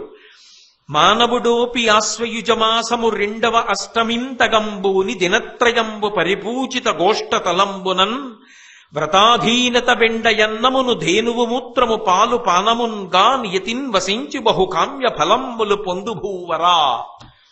ఆశ్వీజ మాసంలో శారదానవరాత్రులు వస్తాయి. శుక్లపక్షంలో పాడ్యమి తిథి నుంచి విజయదశమి వరకు చేసి ఏకాదశి నాడు రథయాత్ర చేస్తారు. ద్వాదశి నాడు అన్న సంతర్పణ ఉంటుంది. అదే కృష్ణపక్షం వస్తుంది. పౌర్ణమి వెళ్ళిపోయిన తర్వాత కృష్ణపక్షం వస్తుంది ఆశ్వీజ మాసంలో. ఆ కృష్ణపక్షంలో అష్టమి, నవమి, దశమి ఈ 3 రోజులు గోశాలలో వాసం చెయ్యాలి. ఆ 3 రోజులు గోశాలలో ఉండి ఆవు పేడ అన్నము అన్న ఉద్దేశ్యంతో, దాని మూత్రము పాలు అన్న ఉద్దేశ్యంతో జాగ్రత్తగా శుభ్రం చేసి కడిగి ఎవరు గోశాల యందు వాసము చేస్తూ ఉన్నారో అటువంటి వారు దేవతల యొక్క అనుగ్రహం చేత సమస్తమైన ఈప్సితములను సాధించుకుంటారు. వాళ్ళు ఉత్తమమైనటువంటి గతులను పొందుతారు. మళ్ళీ ఈ గోవులలోనే గోవులన్నీ శ్రేష్టములే, గోవులన్నీ ఉత్కృష్టములే. గోవులు సర్వదేవతామయమైనటువంటి శరీరము కలిగినటువంటి ప్రాణులు, అంత ఉత్కృష్టత కలిగినవి. అందుకే వాళ్ళ గోవుని చూస్తూ మాట్లాడడము అన్నమాట. ఎందుకని అంటే శ్రావణ మంగళవారానికి ఒక ప్రత్యేకత ఉంది. శ్రావణ మంగళవారం సర్వమంగళా దేవతని ఆరాధన చేస్తారు. శ్రావణ మంగళవారం ఏం చేస్తుందంటే అరిష్టాన్ని పోగొడుతుంది, అమంగళాన్ని పోగొట్టి అన్ని మంగళములు కలిగేటట్టుగా చేస్తుంది. అన్ని మంగళములు కలిగేటట్టుగా చెయ్యగలిగినది ఏది అంటే భీష్మాచార్యుల వారి నోటి మాట ఇది గోవు. దాన్ని స్మరిస్తే చాలు, దాన్ని చూస్తే చాలు, దానికి ప్రదక్షిణం చేస్తే చాలు, దాని గురించి వింటే చాలు. ఈ మాట నీ చెప్పలా, భీష్ముడు చెప్పాడు భారతంలో. అయినప్పుడు ఆ గోవుని ఎదురుగుండా చూస్తూ అలంకృతమై ఉండగా దాని దూడని చూస్తూ చెప్పుకోవడం అంటే ఈ ప్రసంగం ఎంత అదృష్టం. దాన్ని చూస్తూ వినడం ఇంకెంత అదృష్టం. అందుకని చెప్పి ఇందాక ఒకసారి మీరు దర్శనం చేస్తూ వింటారని లోపల ఏర్పాటు చేశారు.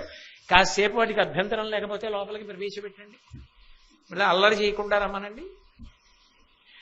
ఆ గోవులన్నీ గొప్పవే, కానీ మళ్ళీ గోవులలో కొన్ని చాలా ఉత్కృష్టమయ్యే. ఏవి అంటే ఒకప్పుడు ఏతించి నిభృతిమై ఈశ్వరు చరణాంబుజములకు ఎరిగి హస్తములు ముగిచి అమృతశక్తుడవైతి వఖిలేశ గోవులకెంగిలి లేదు ఇందుడెట్టులమృతమొసగునట్టుల గోవులసగు దుగ్ధంబుల తద్వత్స పీత దుగ్ధంబు శుచియ కాన కోపము దక్కి కరుణింపుమని ఒక్క కమనీయ వృషభంబు కప్పమిచ్చే శివుడు ప్రియమంది దాని కేతువును వాహనంబుగా చేసి సకల జనంబు నిలమి వృషభకేతుడను నామంబును వృషభ వాహనుండనియు పేర్కొనగా ఒప్పియుండెనధిపా.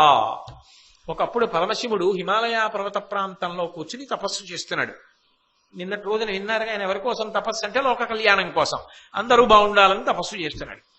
అలా తపస్సు చేసుకుంటూ ఆయన కన్నులు మూసుకుని లోపల తనలో తాను రమిస్తున్నాడు.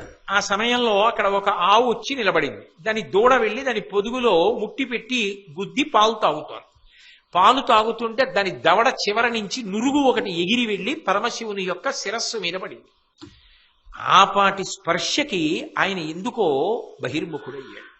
బహిర్ముఖుడై ఎవర్రా ఇక్కడ ఇలా అంబా నరుస్తూ నా చుట్టూ తిరుగుతూ అమ్మ పాలు తాగుతూ ఆ నురుగు నా మీద పడింది, నురుగు అసహ్యం కదా, పైగా ఎంగిలి కదా అన్నట్టు తట్టుగా ఆయనకి తెలియదా అంటే తెలుసు, ఆయన ఏదో లోకానికి అనుగ్రహం చెయ్యాలనుకుంటున్నాడు అని కోపంతో కొంచెం కళ్ళు ఎర్రపడగా ఆయన ఇలా చూశాడు. చూసి మూడవ నేత్రాన్ని తెరిచాడు.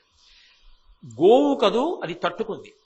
అందులోంచి ఎర్రటి కాంతి వెళ్ళి గోవు శరీరం మీద పడింది. అవి ఏమైపోలేదు. అందుకే ఇప్పటికీ విగ్రహానికి ప్రతిష్ఠ చేయగానే, ప్రాణప్రతిష్ఠ చేయగానే ముందు గోవుని పెడతారు. అది తట్టుకుంటుంది ఆ శక్తిని. దానికి సహజంగా శరీరంలో ఆ శక్తి ఉంటుంది. కాబట్టి ఆ గోవు తట్టుకుంది. మిగిలినవి పరిగెత్తుకుంటూ అటు ఇటు వెళ్ళిపోయి, ఏ ఆవుల మీద శివదృష్టి పడిందో ఆ ఆవులు ఎరుపు రంగు పొంది అవి కపిల గోవులు అని పిలువబడ్డాయి. అంటే పూర్తిగా ఎరుపు రంగు అయితే కపిల గోవు అనరు. మళ్ళీ అది మీకు నేను ఖచ్చితంగా చెప్పాలి అంటే చూడండి, ఏనుగు మీద నెత్తురు పోశారనుకోండి. ఎందుకని అంటే కపిలో గజకర్ణక లంబోదరశ్చ వికటో విఘ్నరాజో గణాధిప అని పేరు. ఆ మాట నేను ఎందుకంటున్నానంటే, ఏనుగు మీద నెత్తురు అన్న మాట ఎందుకు వాడానంటే, విఘ్నేశ్వరుడికి ఓ నామం ఉంది కపిలహ అని. కపిలహ అని నామం ఎందుకు వచ్చిందంటే, ఆయన అరణ్యంలో గజాసురుడితో యుద్ధం చేశాడు. గజాసురుడు అంటే ఏనుగు రూపంలో ఉంటాడు. ఆయన్ని చంపాడు. అప్పుడు ఆయన నెత్తురు ఏనుగు మీద పడిపోతుందా? పడిపోదా? పడిపోతే ఆ ఏనుగు మీద నెత్తురు పడినప్పుడు ఏ రంగు వచ్చిందో అరణ్యంలో రక్తం ప్రవహించి ఒంటి మీద పడి అటువంటి రంగు విఘ్నేశ్వరుడి మీద ప్రతిఫలించింది. ఇప్పుడు కపిలహ అని పేరు పొందాడు. కపిల గోవు అంటే నలుపు ఎరుపు కలిసిన రంగుతో ఉన్న గోవు, ఏనుగు మీద నెత్తురు పడినట్టు. అటువంటి గోవు ఎక్కడుంటుందో అది మిగిలిన గోవుల కన్నా శ్రేష్టం. ఆ నలుపు ఎరుపు రంగులు కలిసినటువంటి గోవు శివదృష్టి ప్రసరించింది కాబట్టి అది పరంపరాగతంగా ఆ కపిల గోవులకు వచ్చాయి లోకంలో. అటువంటి కపిల గోవు ఎక్కడైనా ఉంటే చాలా చాలా గొప్పది సుమా. గొప్పదే కాదు, దాని ఎందుకు లక్షణం ఉన్నది. మీరు ఏదైనా చాలా గొప్ప కార్యం చేస్తున్నారనుకోండి, మీ ఎదురుగుండా లేకపోవచ్చు, కానీ ఒక్కసారి కళ్ళు మూసుకుని అటువంటి కపిల గోవుని స్మరించారనుకోండి, కపిల గోవుని స్మరిస్తే మీరు చేస్తున్న పని సఫలీకృతమవుతుంది, అనుగ్రహింపబడతారు అని శాస్త్రవాక్కు. ఎందుచేత అంటే నేను ఏ ప్రమాణంతో చెప్తున్నానంటే, పెళ్లిలో తలంబ్రాలు పోసుకోవడం అని ఒక తంతు ఉంటుంది. 3 మాటలు సమంత్రకం, ఆ తర్వాత వేడుక. ఏదో ఎత్తి పోసుకుంటారు ఉత్సాహం కోసం, వాళ్ళ మధ్య ఐకమత్యత కోసం. 3 మాటలు పోసుకునేటప్పుడు చాలా అడుగుతారు. పుష్టిరస్తు, శాంతిరస్తు, తుష్టిరస్తు, ఆరోగ్యమస్తు, ఐశ్వర్యమస్తు, ఎన్నో అడిగి మాకు ఐశ్వర్యము కలగాలి, యజ్ఞములు చెయ్యాలి, సంతానము కలగాలి, ఇవన్నీ అడుగుతారు. అడిగినప్పుడు తలంబ్రాలు పోసుకునే ముందు ఏం చేస్తారంటే, ఇన్ని కోరికలు దేవతలను అడుగుతున్నారు వీళ్ళకి తగిన యోగ్యత కలగాలని ఒక మంత్రం చెప్తాడు బ్రహ్మస్థానంలో ఉన్న వ్యక్తి. కపిలాన్ స్మారయంతు అంటాడు. కపిలాన్ స్మారయంతు అంటే కపిల గోవుని వధూవరులిద్దరూ కళ్ళు మూసుకుని ఒక్కసారి జ్ఞాపకం తెచ్చుకోండి. నలుపు ఎరుపు రంగులు కలిగినటువంటి ఆవుని ఒక్కసారి గుర్తు తెచ్చుకోండి మనసులో చూడండి. ఇప్పుడు తలంబ్రాలు పోసుకోండి అని చెప్తారు. ఎందుకని అంటే కపిల గోవుని మనసులో ఒక్కసారి స్మరణ చేస్తే చాలు, అంత శుభప్రదం అవుతుంది అని. అలాగే శంకరుడు ఒక మాట అన్నాడు, ఈ కపిలాఖ్యానము శుశ్లోకము దీని పఠనంబు శృతము కలిమిలోద్రేకంబు బాచి సుతులననేక ధనంబులను పెంపునిచ్చు నరేంద్ర. ఈ కపిల గోవుకి సంబంధించినటువంటి ఆఖ్యానాన్ని ఎవరైతే వింటున్నారో, దీని పఠనంబు, దీన్ని చదివినటువంటి వాళ్ళు ఎవరుంటారో అటువంటి వాళ్ళు కలిమలోద్రేకంబు బాచి, కలి యొక్క ఉద్ధతి నుంచి బయటపడి మంచి కొడుకుల్ని పొందుతారు, మనవల్ని పొందుతారు, వంశం వృద్ధిలోకి వస్తుంది, చాలా సంతోషాన్ని పొందుతారు. కాబట్టి ఆ కపిల గోవు గురించి వినడం కూడా అంత గొప్పదు సుమా అని దానికి ఫలశ్రుతి చెప్పి భీష్మాచార్యుల వారు ధర్మరాజు గారితో ఒక మాట చెప్పాడు. ధర్మరాజా, నీకొక్క మాట చెప్తాను, బాగా జ్ఞాపకం పెట్టుకో. విను గోవులను ప్రభాతంబున తలచుట, తద్గుణములు ఒగడుట, భక్తిం కనుగొనుట అధిక పుణ్యములని ఎరింగించు జనములకు ఆగమ ఫణితుల్. ఆగమములు తెలుసున్న వాళ్ళు, విద్వాంసులైనటువంటి వాళ్ళు లోకంలో ఒక మాట చెప్తూ ఉంటారయ్యా, బాగా జ్ఞాపకం పెట్టుకో. గోవులను ప్రభాతంబున తలచుట, నిద్ర లేచేటప్పుడు ఒక్కసారి ఆవుని గుర్తు తెచ్చుకోవడం, మనసులో స్మరణ చెయ్యడం. లేదు, మన అదృష్టం బాగుంటే లేవగానే ఇంట్లో కనపడేటట్టుగా ఓ ఆవు ఉండడం. లేదు, మన వీధిలో ఆవు తిరిగితే అంతకన్నా అదృష్టం, మనం పెంచకపోయినా పొలి వీధిలో తిరుగుతాం.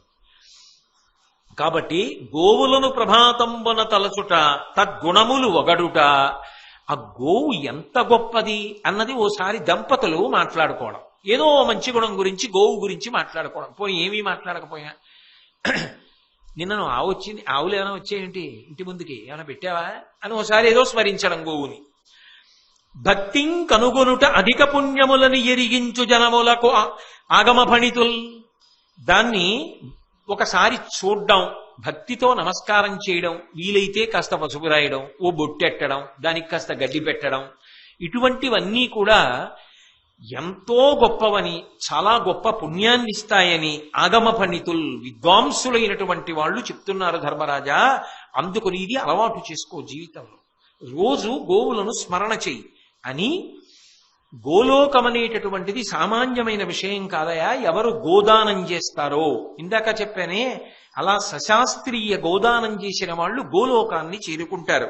అది ఎలా ఉంటుందో తెలుసా? వినుమయ్యడ కాలక్రమమును దప్పియు రోగములను ముదిమియు లేవు, అవినుత స్థానంబు అవ్యయమును కేవల సార సంప్రమోదకరంబున్. ఆ గో లోకం ఏదైతే ఉందో ఆ లోకంలో కాలము యొక్క గతి ఉండదు. అంటే సూర్యోదయం సూర్యాస్తమయం కాలం గడిచిపోతూ ఉండడం అవన్నీ ఏం ఉండవు. ఎప్పుడూ కాలము ఒకటిగా నిలబడిపోయి ఉంటుంది అక్కడ. అందుకే అక్కడ వృద్ధాప్యాన్ని పొందడం, లేకపోతే రోగభూయిష్టం అవడం శరీరం, ఇలాంటివేం ఉండవు. ఆ లోకాన్ని చేరిన వాళ్ళు దాహాన్ని పొందరు, ఆ లోకాన్ని చేరిన వాళ్ళు రోగములు పొందరు. అక్కడ కాలము కదలదు కనుక వృద్ధాప్యం ఉండదు. ఉండకుండా అది చాలా గొప్ప స్థానముగా శాస్త్రములు నిర్ణయించాయి. సశాస్త్రీయ గోదానము చేసిన వాళ్ళు, గోసేవ చేసిన వాళ్ళు అటువంటి స్థానమునకు చేరుకుంటారు గోలోకానికి. అంతేకాదు, గోదానము చెయ్యకపోయినా కొంతమంది గోలోకాన్ని చేరుతారు. ఎవరు చేరుతారో తెలుసా? గురు శుశ్రూషకులును. గురువుగారి యొక్క శుశ్రూష చేసిన వాళ్ళు. గురువుగారి శుశ్రూష అంటే నిజానికి ఉత్తముడైనటువంటి గురువు శుశ్రూష చేయడానికి అవకాశం ఇవ్వడం, అది పెద్ద సమస్య. ఎందుకంటే భగవాన్ రమణులు ఒకసారి కూర్చున్నారు, ఓ హైకోర్టు జడ్జి గారు వచ్చారు ఆయన దగ్గరికి. ఆయన కాళ్ళు పడుతున్నారు, రమణ మహర్షి కాళ్ళు. ఆయన గమనించలేదు 2 నిమిషాలు. ఆ తర్వాత చూసి ఎందుకండి వాటిని పడుతున్నారన్నారు. ఆయన శరీరాన్ని వేరుగా చెప్పేవారు, ఎందుకండి వాటిని పడుతున్నారన్నారు. అయ్యో మీ కాళ్ళు పడితే పుణ్యం కదా అన్నారు. ఓ అలాగా, ఒక్కసారి ఆగండి అని ఆయనే పట్టుకోవడం మొదలెట్టారు. అదేంటి మీరే పట్టుకుంటున్నారు అన్నారు ఆయన. మరి నాకు మాత్రం పుణ్యం వద్దు అన్నారు. అసలు సద్గురువు అలా సేవలవి చేయించుకోవడానికి ఇష్టపడడు. సద్గురువు మనసులోకి ప్రవేశించడం, ఆయనకి ఏమైనా సేవ చెయ్యడం అంటే అది మాటలు కాదు, అది ఏదో ఎన్ని కోట్ల జన్మల అదృష్టవశాత్తు లభిస్తుంది. ఒక కొడుకు కన్నా పై స్థాయికి వెళ్ళిపోతాడు, ఆంతరంగికుడు అయిపోయి మనసులో చేరి గురువుగారికి ఏ అవసరం వచ్చినా ఆయనే జ్ఞాపకానికి వస్తుంటాడు, ఆయన పిలుస్తూ ఉంటాడు. అలా గురు శుశ్రూష చేసిన వాళ్ళు ఎవరు ఉంటారో వాళ్ళు గోలోకమును చేరుతున్నారు. అలాగే సత్యరతులు, ఎప్పుడు సత్యాన్ని మాట్లాడేవారు. శమదమ వినిర్మలాత్ములు, ఇంద్రియ నిగ్రహాన్ని పొందిన వాళ్ళు, మనోనిగ్రహాన్ని పొందిన వాళ్ళు. దుర్భక్ష్యరతులును, దుర్మార్గమైన ఆహారమును ఎప్పుడు తినకుండా శౌచాన్ని పాటించేవాళ్ళు. నిల్తురు అనుత్తరమగు నన్న చోట గోప్రదాన పరులతో, ఆ ఉత్తమమైనటువంటి ప్రదేశంలో గోదానం చేసిన వాళ్లతో కలిసి వీళ్ళందరూ కూడా ఆ ప్రదేశంలో, అంటే ఆ గోలోకంలో ఇందాక చెప్పినటువంటి ఆ గురు శుశ్రూషా తత్పరులైన వాళ్ళు, నిరంతరము సత్యమును పలికేటటువంటి వాళ్ళు, మనోనిగ్రహం ఉన్నవాళ్ళు, ఇంద్రియ నిగ్రహం ఉన్నవాళ్ళు, ఎప్పుడూ కూడా శుద్ధమైన ఆహారమును స్వీకరించేటటువంటి వాళ్ళు గోదానము చేసే వారితో కలిసి గోలోకమునందు వాసం చేస్తుంటారు. కాబట్టి గురు శుశ్రూషకులను, సత్యరతులు, శమదమ వినిర్మలాత్ములు, దుర్భక్షరతులను, నిల్తురు అనుత్తరమగు అనచ్చోట గోప్రదాన పరులతో, అటువంటి ఆ గోదానం చేసే వాళ్లతో కలిసి ఎప్పుడూ కూడా ఉంటూ ఉంటారు అని చెప్పి, గోదానం కన్నా గొప్పదానం ఇంకా లోకంలో లేదు సుమా ధర్మరాజా, ఈ విషయాన్ని జ్ఞాపకం పెట్టుకో. ఇంతకన్నా గొప్పదానం ఉందని చెప్పడం సాధ్యం కాదు అంటూ, విను గోలోకంబును గడచిన లోకము కలుగ దూది చెప్పెదా, పుణ్యంబును గోప్రదాన విధి మిగిలిన ఎట్టిది వచ్చయుండులేదరయంగన్. ఓ వత్సా, ఓ ధర్మరాజా, నీకు ఒక పరమ సత్యం చెప్తున్నాను. ఇందులో ఏ విధమైన అనుమానం లేదు. విను, గోలోకంబును గడచిన లోకము కలుగ దూది చెప్పిన పుణ్యంబును గోప్రదాన విధి మిగిలిన ఎట్టిది. గోలోకం కన్నా గొప్ప లోకం, గోదానం కన్నా గొప్పదానం లోకంలో లేవు. అంత గొప్పది సుమా. ఆ గోవుని స్మరించడం, గోవుని చూడడం, గోవుకి ప్రదక్షిణం, గోశాల నిర్మాణం, గోశాల నిర్మాణానికి శ్రమదానం చేయడం, గోశాలలో పారాయణలు చేయడం, గోశాలలో కూర్చోవడం, గోశాలకి సేవ చేయడం, గోవులకి గ్రాసం పెట్టడం, గోవులకు సేవ చేయడం ఇంత గొప్పదని చాగంటి కోటేశ్వరరావు గారు చెప్పారని అనవద్దు. భారతంలో భీష్మాచార్యుల వారు చెప్పారు. భీష్మాచార్యుల వారు చెప్పింది నేను చెప్తున్నాను అనడానికి సాధికారికమైన పద్యాలు మీకు చూపిస్తున్నాను.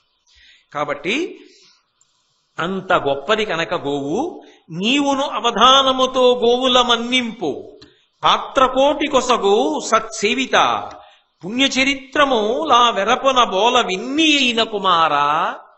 ఓ ధర్మరాజా, నేను చెప్పిన మాట బాగా విన్నావు కదా, అందుకే ఒకటి గుర్తుపెట్టుకో. నువ్వు కూడా అవధానంతో, మంచి బుద్ధితో మనసులో ఎప్పుడు గోవుల్ని స్మరించు, గోవుల యొక్క సేవ చెయ్యి. అంతేకాదు, నీకు అవకాశం ఉన్నంత వరకు గోదానం చేస్తూ ఉండు. దాని వలన చాలా గొప్పదైనటువంటి అనుగ్రహాన్ని దేవతల నుండి నువ్వు పొందగలుగుతావు. జనములు దుస్వప్నంబులు గని గోకీర్తనము సేయక తద్దురితంబును వరయరు, గోమయయుత వినుతాంబు స్నానము అతి పవిత్రంబనగా.